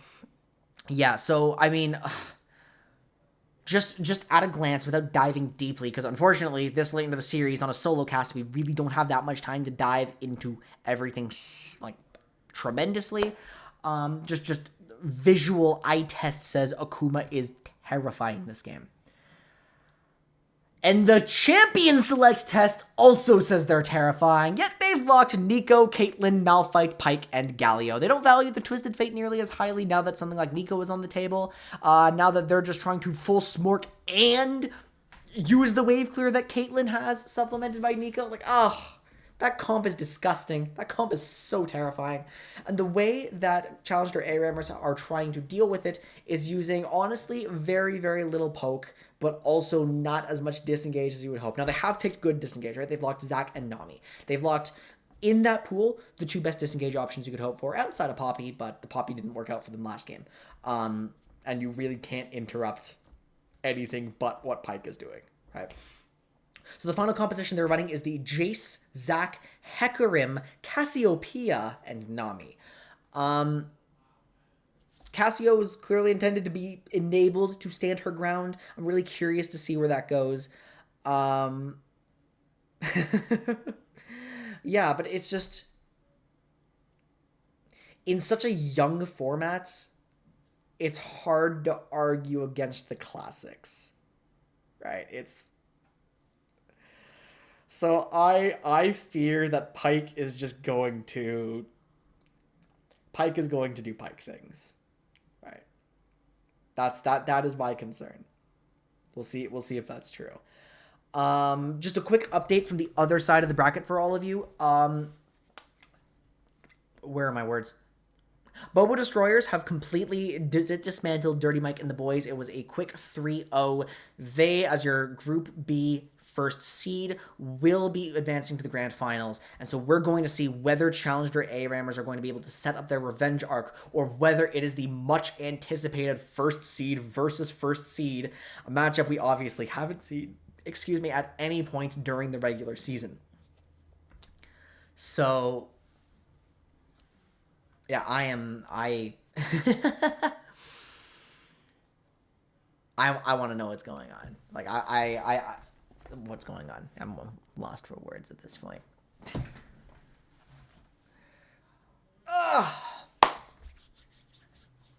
Okay, so about 30 seconds until the spectator delay ends, which means I'm going to go to my hole, just to my prison, and just set up some of the behind-the-scenes graphics that I didn't have time to do before. So I will see you all in just a moment when the game starts.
It's do or die for Challenger ARAMers in game number 4 of the VAS Semifinals, as they're going up against probably the scariest Akuma comp in the entire series. We also have some chat messages that say Colden is playing Casio on 100 ping. That is not good. So in the moment that matters most, they're dealing with several handicaps. A pool that struggles into the other. Let's see what they can make of the situation. So Akuma are, of course, expected to get this early prio, right? There is a Hecarim and a Cassiopeia that are certainly not contesting the wave at level 3. This is what the future looks like. The Hecarim decision is something that I am a little bit perplexed about. It looks like so is Soli, taking out half of Hecarim's HP right away. That is not going to be an alive T-Sizzle for very long. Like, getting some actually good... So actually, we've just understood what the Hecarim is intended to do. The Hecarim is intended to spam die a la Karthus, basically doing what Renekton achieved in the last game, just continually getting in the middle of everybody and trading away as much health as possible while dead. This is apparently an aggro pick on the map. Tech not finding anything. Fluke is taunting 3. Tizzle trying to trade back some damage, so we're actually understanding the Hecarim even further. The first two kills after that, first 2 kills of the fight rather, go to Challenger ARAMers. Hecarim is gone, Plexo is gone. It's actually a very solid start from them gold-wise. But condition-wise, I mean, Zofrich is kind of in a terrifying situation. We are watching such a tense game already at only the 2-minute mark.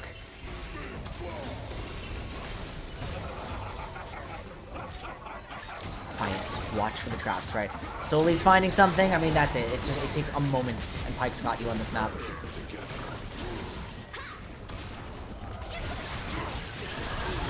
So we're actually, I do have, not that button apparently. All right, everybody. It seems that my, oh, of course my hotkeys don't work, because we have, yeah, there we go. I got this working while we were behind the scenes a little bit.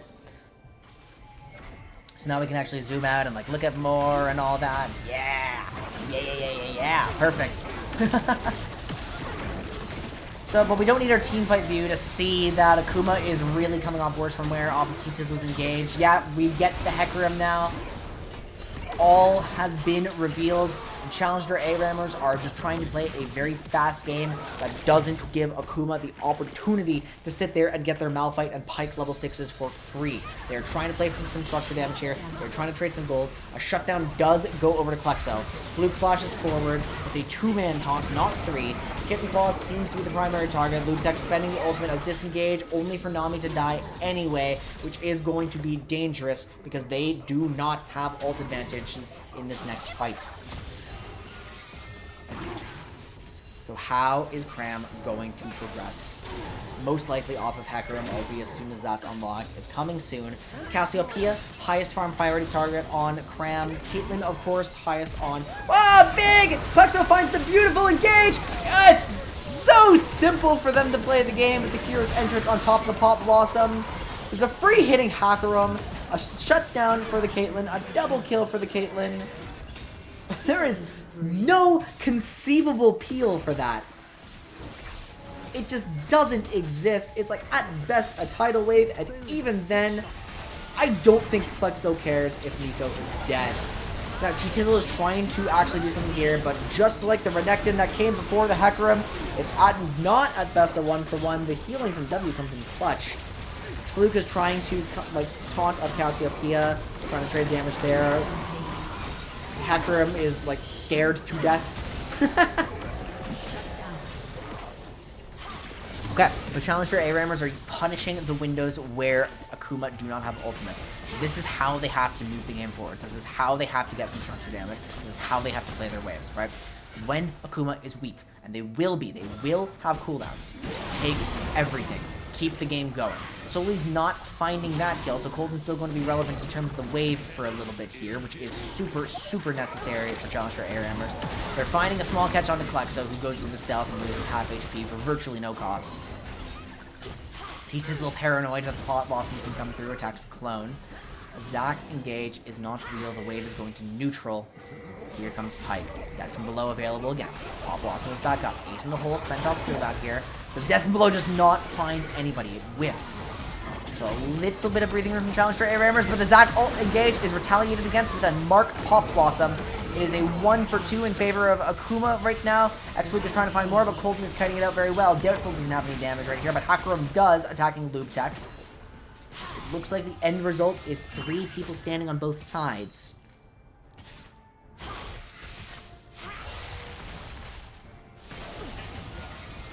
We're just playing the bush game at this point. Still neutral waves. Still trying to find like little fights. Zac fishing for an engage, wondering if it's real. Not willing to go blind into the bush over the hidden trap. So let's check in. For all of T-Tizzle's efforts, they have earned an early Spear of Shojin. First items are done on Caitlyn. The Storm Razor is here on Cassiopeia, so the Broad of Ages is already stacking. Navi has had Moonstone for a while. What we're really looking at, what we're really concerned about is... excuse me, my hiccups. We're really concerned about this Pike Ghostblade coming into play. Oh, I can't cast in this. Quick, can someone turn the screen upside down? We can watch like a inverted ARAM, so I hit go away.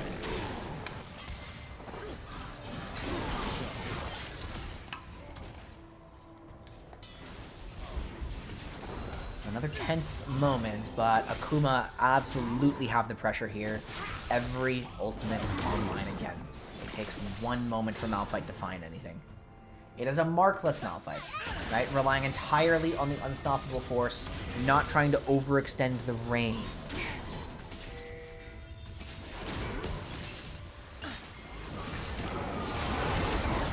And challenge for ARAMers strike first. Hakaram is down.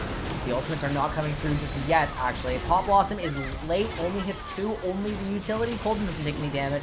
And actually, Akuma decide that they're going to hold their ultimates and sacrifice this fight for the sake of Caitlyn, except Death from below. No, at the very end, trying to turn it around.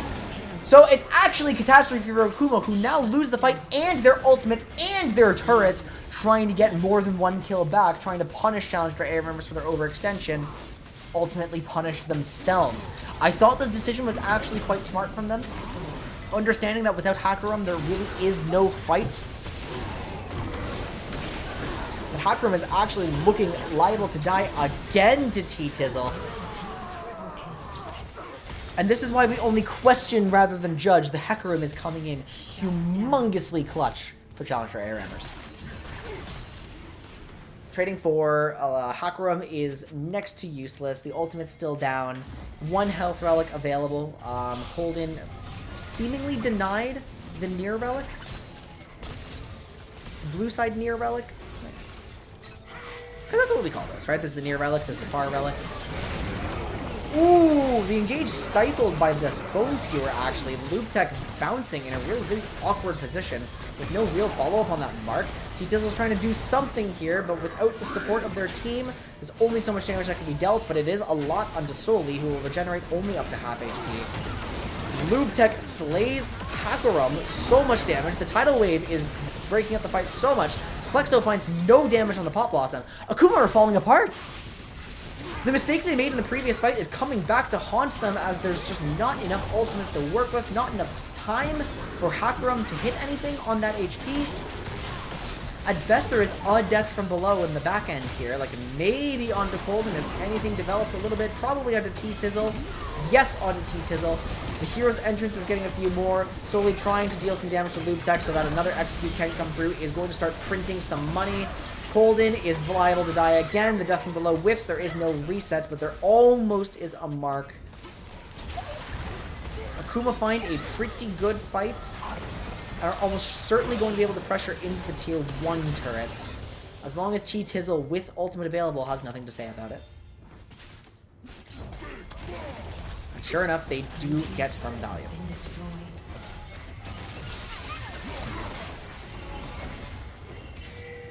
So watch how Akuma tries to die here. It is actually Hakaram, first target, of course. Loop Tech is in, T-Tizzle is in. They are finding the kill onto Pike. They are finding the kill onto Caitlyn. They are finding 2 versus 3 onto the Nico as well. Doubtful is trapped in jail. And with the health of that turret, maybe an immediately impactful ace? We'll have to find out. But most likely, Zac is going to start tanking, giving everybody the opportunity to start hitting turrets if they want to play full tempo.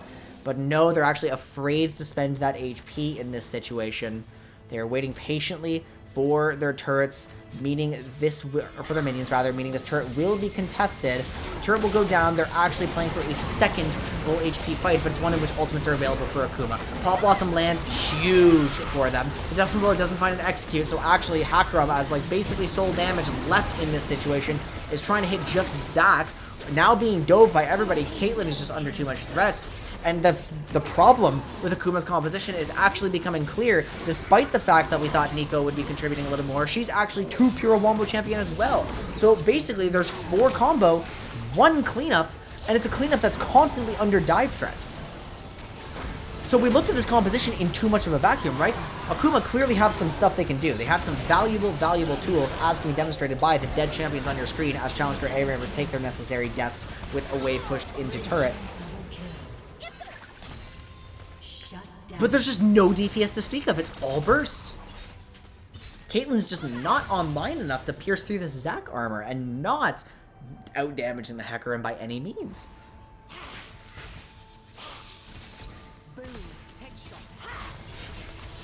I'd say this is what I love about League of Legends. I actually love being wrong. I love looking at a composition and like kind of understanding a piece of it, and then just like as we explore this game together, like discover some new piece of it and how it works. Like T-Tizzle certainly discovering some new piece of it and how it works.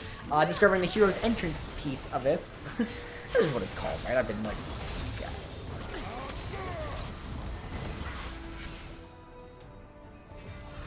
Now the piece that Challenger ARAMers have discovered is giving Akuma some space to actually play the game. With no Hecarim to threaten the Caitlyn, they're actually just stepping forward, unable to find a wombo. It's actually a Plexo engage, retaliated by Loop Tech. And we're watching 2 separate skirmishes here. Colden is free hitting onto X-Fluke. Loop Tech is like buying so much space for the Jace. Sophridge knocking back Doubtful and going to clean up Malphite in the end. Actually chooses to ult forwards for some marginal wave clear, but not going to really find any of that. Like, the intention was there, but the damage was not. It is a clean ace for Challenger ARAMers. Only Nami meaningfully low HP, which is actually a terrifying situation. Taking the red side far relic, setting up their push, unwilling to spend HP on the push, which makes sense because another fight is imminent. There's just no point. Already starting to poke. Already with a major ultimate advantage. Akuma only have the death from below to really play with.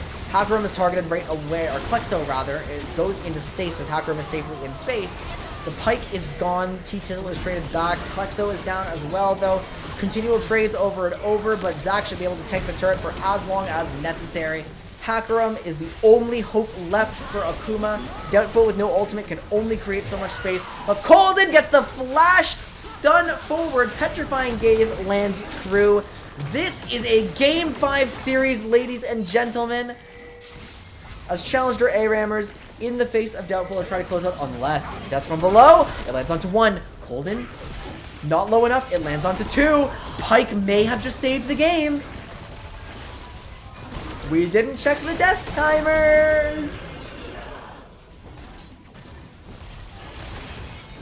Akuma get one last breath in this game, and they use it very wisely. And with Pike's Axiom back up, the Death from Below is available. Death from Below is ready to go right away.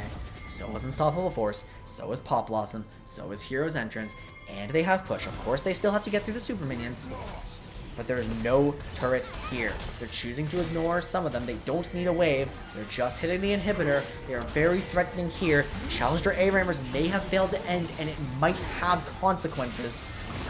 But of course, one Colden is caught! The Cassiopeia is gone immediately. T-Tizzle's on the back line trying to deal with Hakram here. The same pattern we've seen, and it actually does matter. The Cassiopeia damage is not necessary. There is more. Klexo only finds the Pop Blossom onto Lube Tech, and although the fight started so well for Akuma, they simply do not have the damage to do anything beyond that, especially into this Hecarim Zac duo. And Challenger ARAMers are, in fact, going to close the series. Wave be damned. A Unless this inhibitor has anything to say about it. Every time we think it's over, there's always something else. But no, it looks like they're finally trading some health on the structures. They're mostly just reheating the Nexus.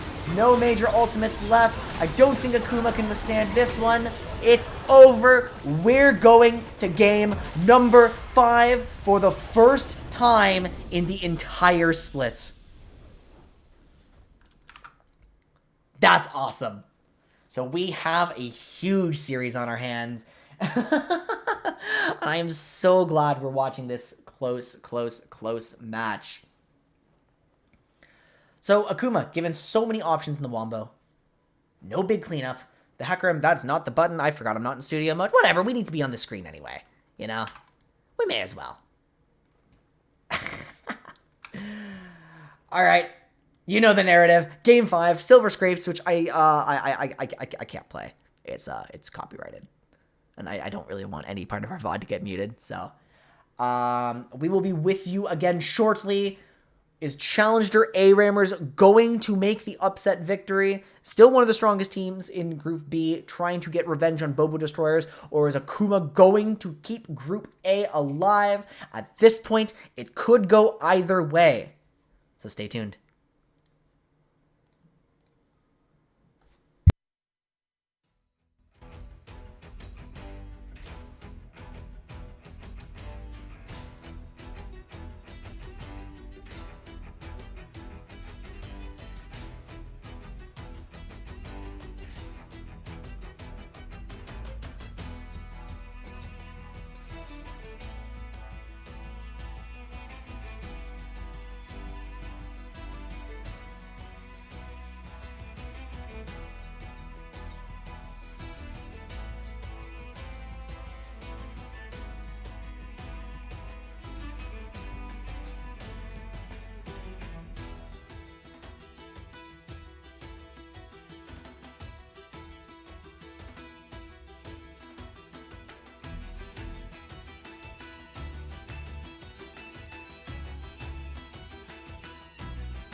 I'm sorry, I'm just randomizing the, I'm trying to find an appropriate song. Just without looking.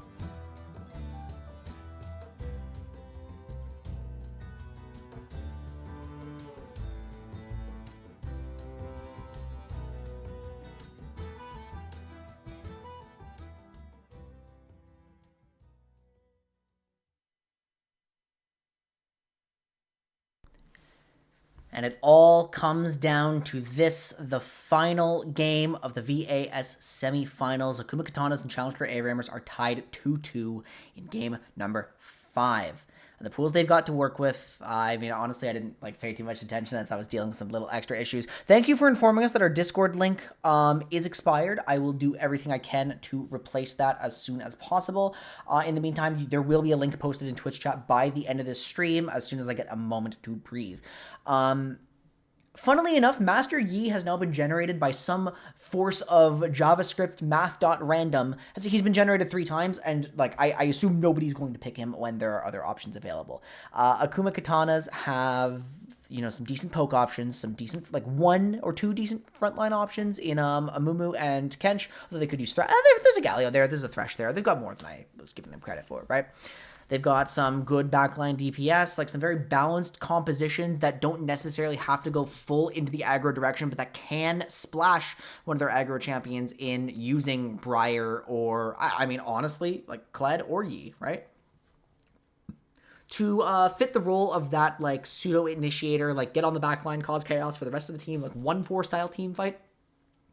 It probably is. I mean, neither Kled nor Briar can really pierce the front line, so we have to check what the front line of Challenger ARAMers could be. Oh, it's Lysandra. It's Lysandra or Olaf or something. We really, really do not want Olaf as our primary front line as well. Now, there is Rumble to just barbecue anything who comes his way, which is going to perform quite well into that Briar or Kled option. There's a Jace on the table, there's a Ziggs on the table, there's a Zyra on the table. It might be a hyper poke direction for Challenger ARAMers. They're very likely, if they're going in that direction, to use Gnar to try to drive the game forwards a little more proactively. I have doubts that we're going to see a Kayn in Rost form WMAX to get some earlier stacks.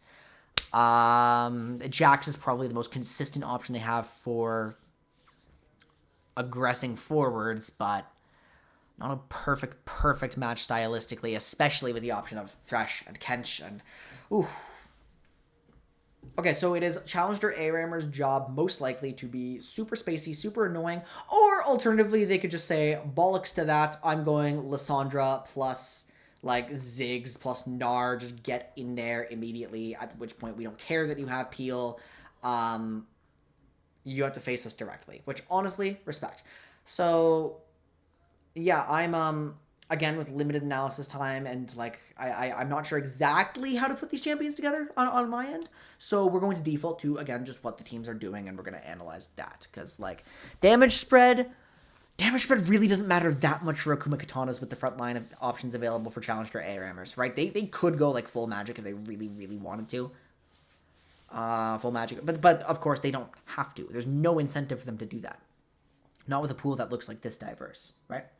So the ultimate decision is Akuma Katanas have locked in Kog'Maw, Nami, Tahm Kench, Syndra, and Thresh. They are playing Juggernaut. Protect Kog'Maw by all means necessary. Fortunately for Challenger ARAMers, they're not a frontline heavy team, because into that, I mean, that's pretty hard to deal with.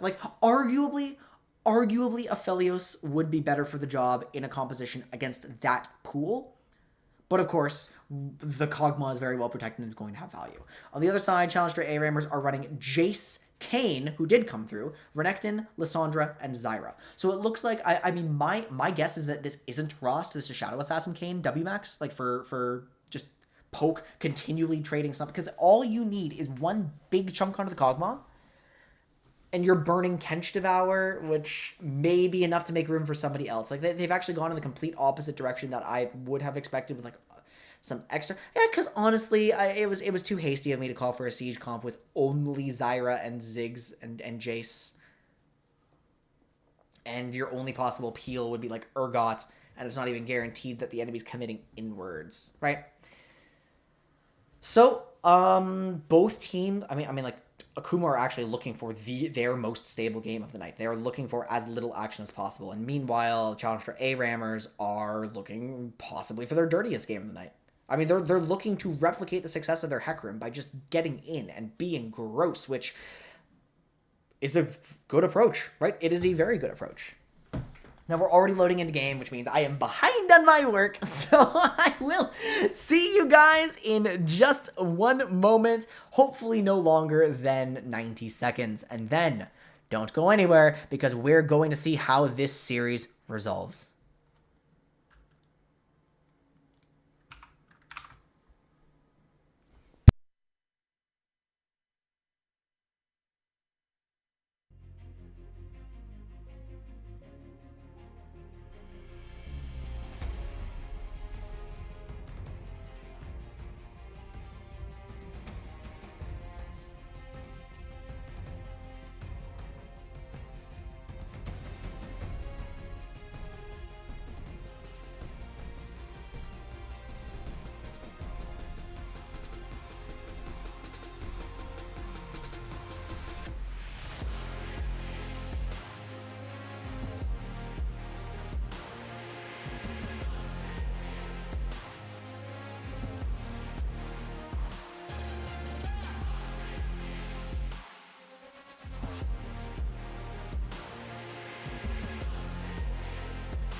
No matter the outcome, this is it for the VAS Fall 2023 semifinals. One of these teams is going home at the end of this game. The other advances to grand finals. An effective best of one. Challenger ARAMers playing the aggressors. Akuma playing the defenders. Stark contrast from game one. We're opening the threshold. Akuma landing directly onto Loot Deck. The first blood is seeming to go over. Yes, onto Kench for Akuma. Kog'Maw is contributing. Kane forced to flash out. We're going to be tracking the skill order on that champion, by the way. There is a Conqueror. It looks like we are going more in the Rost direction. Unable to... Ooh, but immediately a death onto T-Tizzle as well. Doubtful flashes out, tanking a lot of damage. Hecarim is low as well. Colding is low as well.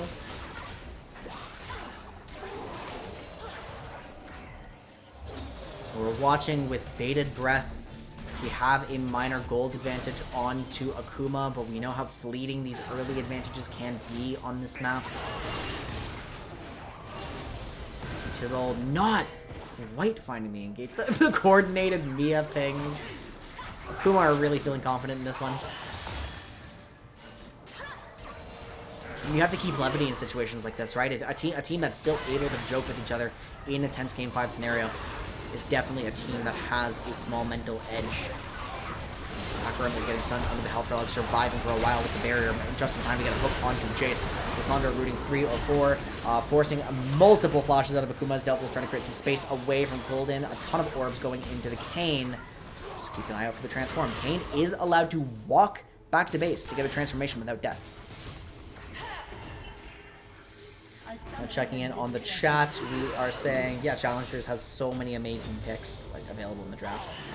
We'll point out, like, I appreciate the music suggestions, but I was not able to actually look at my screen and choose anything here, just as Kitten Claws is only able to look at their screen while it is great. There was a better joke there. It existed. The point is the Zyra is dead.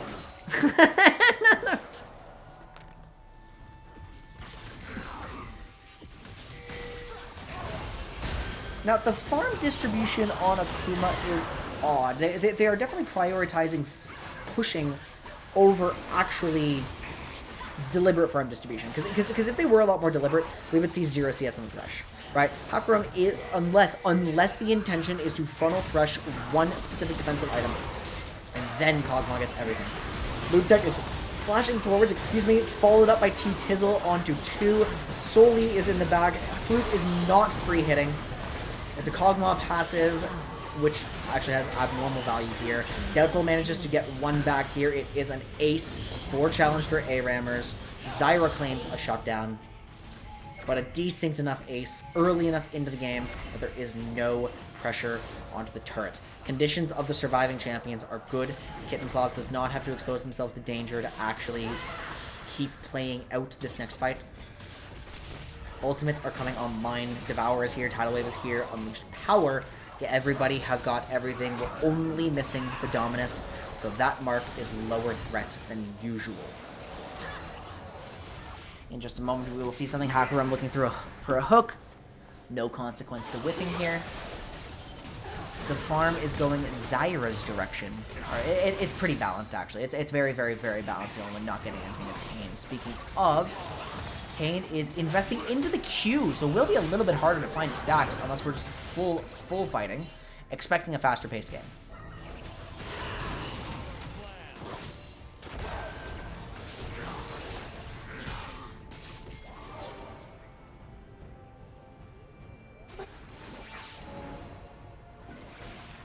Claimed. We're watching teams play. Oh, that is a big chunk. Zyra flash burned right away.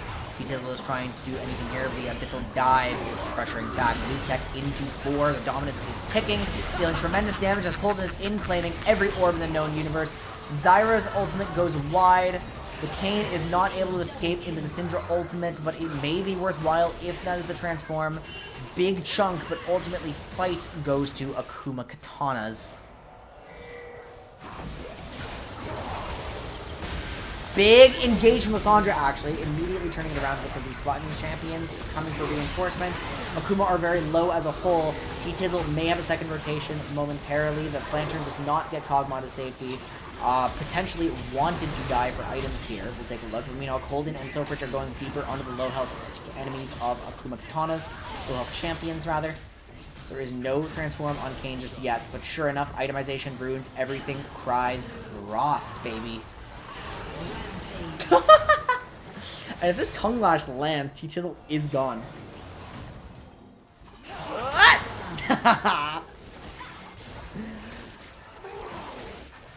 It turns into a Leandry's, right? But by itemization, by Kayn decisions, everyone is actually concerned about the front line of Akuma, anticipating that they can't get onto the Kog'Maw. Now, Lubtech does not take that mark, knowing the Devour is going to come through anyway, knowing that the kill is catastrophic, the Dominus is not up, the follow-up is not there. So the mark ends up being wasted, and we'll have to wait. Challenger ARAMers will have to wait for an extra opportunity later. We're waiting for the Lissandra to make a move. It's primarily Lissandra, and Renekton driving the game, of course. Here it comes. The Glacial Path finds nothing. This'll dive, though. Big combo for Akuma Katanas. Lubtech is down right away. The fight is sliced up by the tidal wave. T-Tizzle is waiting patiently. There was a mark. No decision, but it's Sofrich sniping Hakarum. Colden's looking for a little bit more. Not really anything big and committal. T-Tizzle flashes forwards. Great glacial tomb. Everything's glacial, right? Frozen tomb. Little chilly. I'm Canadian. I like the word glacial. Kog'Maw is actually really, really exposed here. T-Tizzle is deliberately dying. The Devour comes through. The kills are here. But it might be a Kog'Maw triple kill if they don't scatter to the 9 wins. Actually managed to do... Well, I am genuinely shocked if X-Luke gets that kill. The kills still come through. The turret's not there. They are necessary deaths on the side of Challenger ARAMers. But unfortunately, the kill credit does go to Akuma. Kog'Maw's coming back for the Blade of the Ruined King. It's a decision that I kind of like. Like, oh, this is the kind of enemy composition where it would genuinely be okay for Kog'Maw to go into an early Rage Blade and just get sooner defensive itemization, except you then have to think about the context of ARAM, where the lifesteal is actually extremely valuable here, and so no real criticism at all. T-Tizzle finds an amazing flash forwards onto everybody. Solely is the first victim here. The follow-up is slowly coming through the Hex Gates here. Lubtech finds a mark onto Hakarum. The play is used. The mark not actually used, it seems to have missed. Lubtech not able to sustain off of here. The Fury Q not available. But the fight is still ongoing. Grasping whatever, the thorns. Slice up the fight, disengage or challenge their ARAMers. And the end result is 2 for 1, although a badly injured Thresh. Rost is here, everybody. Abyssal Dive finds the Jace. It is going to immediately kill back. T-Tizzle goes forwards despite no good follow-up. Is going to sacrifice their life as well. Double kill for the Kog'Maw. Another Abyssal Dive. The refunds recently buffed, actually, like, looking noticeable. We'll check in on the gold for a little bit here. We have 1,600 in pocket on Thresh. The first turret goes down. Very little retaliation. Zyra can't hold off. Hakarum not hit. Trying to die on purpose. Just trying to, like, yeah. I mean, slightly late on the death. Teammates pinging. I think it's very funny.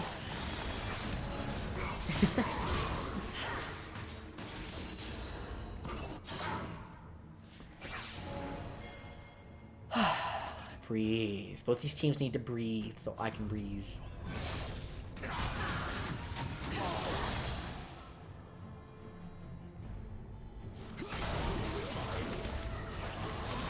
And ordinarily, in these low states, it's when I would really love to be talking about where the items are, how fed everybody is. Like, you know, check the farm distribution again. Challenge for ARAM are staying even on that. Whereas now, finally, after Thresh has taken just a little bit in the early game, it has properly gone almost evenly distributed between Kog'Maw and Syndra.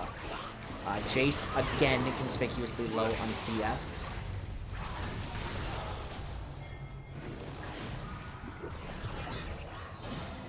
But does that matter? Akuma advancing onto the turret. Kog'Maw with W has enough range to seize the turret, but you have to worry about so many different spells here. The wave is cleared pretty quickly. Colding pressuring the flank. The mark on Hakarum.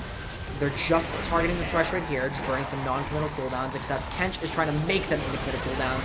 T-Tizzle is seriously chunked, forced to use the ultimate. Lubtech trying to retaliate with Colden. The double melee duo is in the back line, but not able to find anything more as Lubtech left out to dry. No possible Zyra follow-up. Colden full HP, fortunately, for the side of Cram. A good shock blast lands onto everybody, but is it enough? 5 versus 3 on the defense here. There is the possibility of a combo, of course, with no Zyra ultimate. Kane is actually dashing outwards. They don't feel super confident defending this. The wave is gone. The damage is racking up. Akuma looks willing to fall back into the red side near Relic. Going into the blue side near Relic. Fully regrouping, fully intending to survive, fully intending to play out another fight before cashing out towards gold. Now the wave is neutral. The fight actually does look scary. Kench goes forwards right away. The Jace Hammer Q is interrupted by the play. Lubtech is solo hitting the backline as everybody is focused on Doubtful. T-Tizzle does not find any actual catches. Flexo misses the Syndra combo, and it is Kog'Maw benefiting, no longer free hitting, no longer among the living. Colden dives forward. Sofrich is taking advantage of the chaos to hit the turret, but there are more members dead on the side of Challenger ARAMers than there are on Akuma, even though the condition on both is bad. If that Tahm Kench does... Nope, so Sofrich is looking for the big combo. One shot solely. targeting Hackerum next, maybe knocking back Doubtful. No, it's Doubtful dead. Executing the Thresh. There is a small moment available here. Syndra's alive. The big carries are alive. Jace actually resets on this timer. And Kitten Claws chooses to die as well, but giving over a later kill. Overall, item state is pretty solid on Jace. Recalling for a Caulfields and a Lucidity boost. Effective, a run recalling. Deliberate deaths are recalls in this mode pretty much. X-Luke is dead immediately before the frontline can respawn. That may be very bad for their tempo, although it does trade off the Cosmo passive, and never mind because Klexo has found a kill as well. Oh, my voice is gone. Guys, do you think if I, like, work my throat enough and, like, it gets all viscous and stuff trying to repair itself, like, I can gain Cosmo's powers? I think those would be pretty useful abilities in my daily life. Now, if T-Tail's not very careful, they won't have a daily life left to speak of. The Tidal Wave disengages from this. The Tidal Wave kills Lissandra, actually.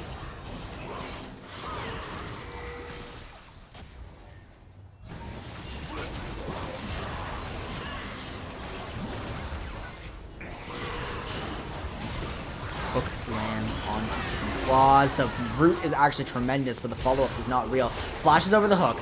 Golden is trying to find a massive knockup, only actually finding Hackerum, which is not a priority target.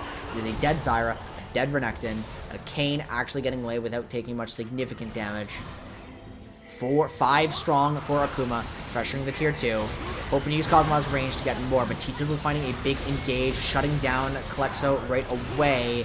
Golden's pushing for more. 2 knocked up. Flash forwards onto X-Fluke. The Kog'Maw is down as well. Probably going to trade. Thresh is being targeted here. Doubtful is slain. T-Sizzle is going to have to find and execute as soon as possible, but the death timers are very, very bad for Akuma and are getting desynced off Hackerum living.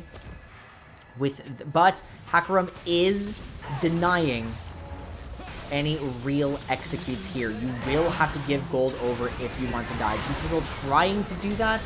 Hackerum is still alive, so the death timers are actually catastrophically desynced. It's one thing to look for the kill under tier 1, it's another thing to live this long.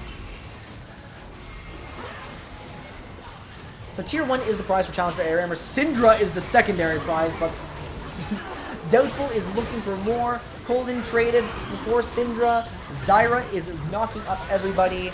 X-Fluke is free hitting though. Kitten Claws can't actually get any deeper. Is there going to be a kill? No. X-Fluke survives unless the Zyra plant. Ludens, or Leandries, Demonic Embrace, gone! Burns to death and trades. Gold going over to Kog'Maw. Unfortunate target. Not who you want to give your death over to if you are Zyra. We now have a 38-30 game at 14 minutes. T-Sizzle, like, bamboozles the blue side into thinking that Lissandra's about to engage in order to earn a worse engage, I suppose. Forced to burn the ultimate. Now, Doubtful is deep without much real follow-up. Doubtful outputting so much damage. Lissandra is gone. Colden chooses to actually target the backline and make this fight spicy rather than just finishing off Doubtful. The Loop Tech is in. Tom Kench is absorbing so much damage. The Jack Show healing matters here. Loop Tech is gone. Kitten Claws is starting to arrive, but so is X-Fluke, and that is terrifying for the outcome of this fight. Hackerum is trying to find a hook onto Colden, not blocked by the Zyra. No misdirect onto the Zyra, but goes wide. Colden is chunked. Has the Gore Drinker available. Doesn't have a ton of good options without the Umbral Trespass up now.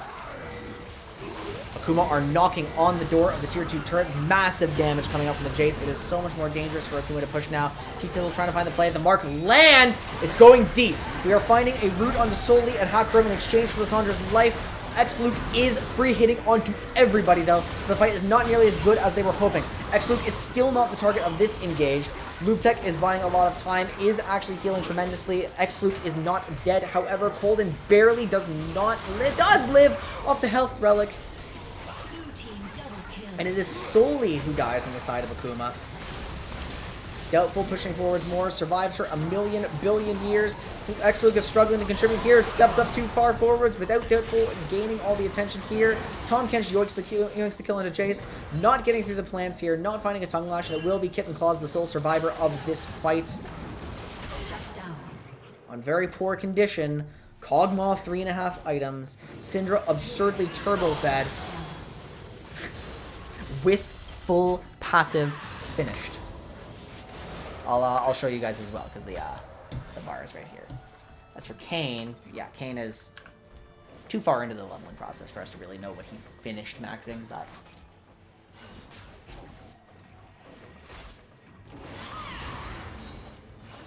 Is this Akuma closing out the game? Because they do, in fact, have tremendous tempo advantages, and they are not letting up. For as long as the wave is pushed out to here, every fight that goes even favors Akuma.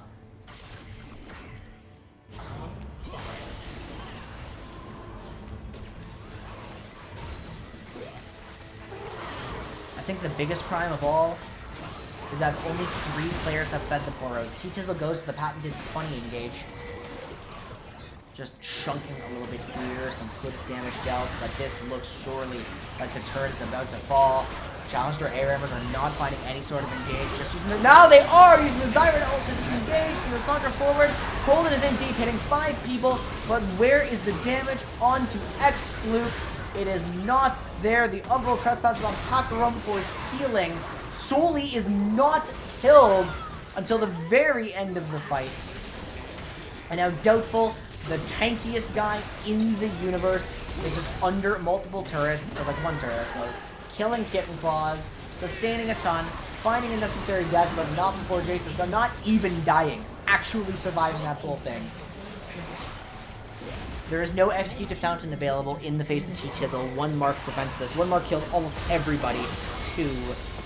As long as Doubtful is stuck, X-Fluke will die finally. But the tempo remains overwhelmingly in favor of Akuma, especially with all of the trades on those kills. Plexo wants to die sooner rather than later so that Akuma can keep pressuring ASAP, hopefully taking Loop Tech with them. And that is a decent death for Challenger ARAMers as well. Some extra gold in Cinder's pocket. Look how intensely strong she is. Tom Kench, 4 items. Syndra, full build! And now, on top of that, X-Fluke has a stopwatch. Stopwatch is on the board on ARAM. Even though it can't build into GA, even so, it is still... it's still fight-changing. It's basically like buying a one-time elixir on this mode. Right. Unless X-Fluke is actually going into Zanya's. Because don't forget, there is no Guardian Angel. It doesn't exist. It's not real. Do you guys remember when, like... Oh, no, I'm thinking Treeline. Treeline had its own items. I was thinking, like, old Sanguine Blade, like, instead of Bloodthirster. Doubtful's thirsting for blood, that's for sure. Diving forwards with the Abyssal Dive, not finding anything right away. We're fishing. The Cinder Ghost is gone. 1 good R button from Syndra. Oh, the damage is overwhelming. Holding has very, very low magic resistance, right? So Doubtful is actually starting something off now. They are landing a hook onto Colden. They're slicing up the battlefield with Tidal Wave. And they're effective. Challenger ARAMers are effectively flanking, but the fight just resets back to a front to back. Doubtful forwards once more, knocks up 2. Loop Tech is going very, very low. The Renekton's not going to have great impacts. T-Tizzle does kill Soli, trying to buy some space for the Mark Champions, is going to get Colden into the fray. But guess who's kiting back? Is it X-Fluke? It sure is. Kalexo flashing forwards, trying to get more damage onto the Colden. They cannot chase deeper into the Zyra plants right here. Doubtful looking to sustain a little bit. Has a Warmogs, is imminently full HP, is imminently ready to make a tower dive under the tier 3 turrets before anybody's able to respawn into Hex Gates. X-Fluke is low, will likely die, but I don't think it matters on the Klexo cleanup.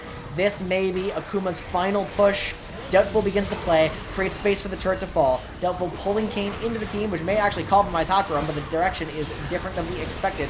Plexo saved by a Devour, which actually compromises X-Fluke at Hakuram, who is now going to trade a passive onto Sofridge. Syndra with a double. Loop Tech peeled off of Plexo. No unleashed power. Zyra does find the kill. Akuma pressure into a tier 3 turret, but not into the end of the game. Although the condition of Challenger ARAMers is fine, they actually do have some of a wave. This may finally be their opportunity to take tier 2 turret. Maybe their opportunity to pressure into the inhibitor here. As long as Doubtful, alongside Soli, cannot promise the world. So Preach is trying to find an execute. They do not believe that they can actually push the game any further here. Zyra's flash burn. Lutek might actually be stuck in this fight. That's a dead Croc, or a Dominus Croc at the very least, which is really, really bad for Challenger ARAMers' chances in this next fight. They're stalling for the Jace. They're trying. Now, Doubtful may be too deep this time. Of course he's not. It's a Kench, right? Lissandra ultimate lands onto X-Luke, who is full free hitting again. Nothing is on Kog'Maw. Nothing can be on Kog'Maw. The tidal wave finds Colden out of the wall. No kills yet. 2 members of Challenger ARAMers alive, with a third respawning in a moment.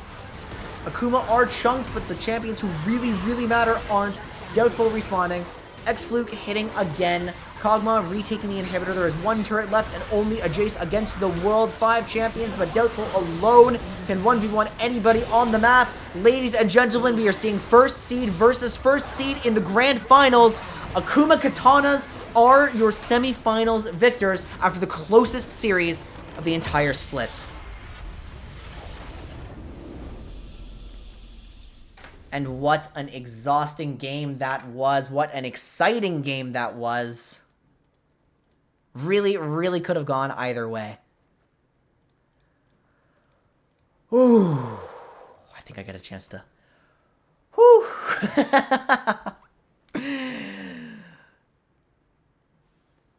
Yeah, of course Bobo is first seed. It's Bobo versus Akuma. First seed versus first seed in the finals.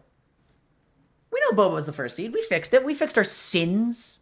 We made a mistake. No, Challenger ARAMers put up a really, really, really good fight. There were 2 extremely strong teams in Group B, and ultimately only one of them make it all the way, because there's also an extremely strong team in Group A, you know? Yeah. We've atoned. Lord Bobo has forgiven us. I can't stand the thought of scorning a cat like that. You know what's funny? While we were accepting submissions, I saw the cat. I saw Bobo. I thought, like, this is the best logo I've ever seen. But yeah, within the context of a solo cast, there's just not too much left to say, right? There's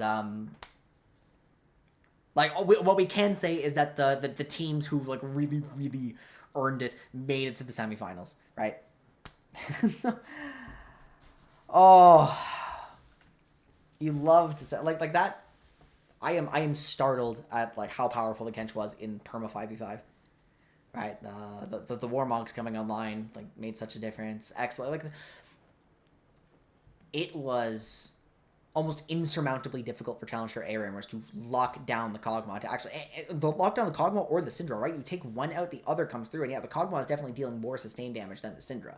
But also as came to pass, our prophecy about how damage spread doesn't matter within the context of Challenger ARAMers rolling this pool over here. Just runs over the game with a full magic comp. Like even I can even like here I can show this for you guys again because I haven't closed the window, right? If we look at the itemization, right? Look at the MR, right? We have if I can just click in here again, yeah, we've got a Spirit Visage, we've got a Negatron, we've got wait a minute, hang on. Well, I mean, there's a Maw on cooldown, but yeah, I mean, there's a Banshee's Veil, but actually, the more I look at this, the more there's not that many options available to Challenger ARAMers. As we predicted, even with the options they have available. Yeah, I'm not contradicting myself here. Bobo is JDG and Akuma is T1. Oh.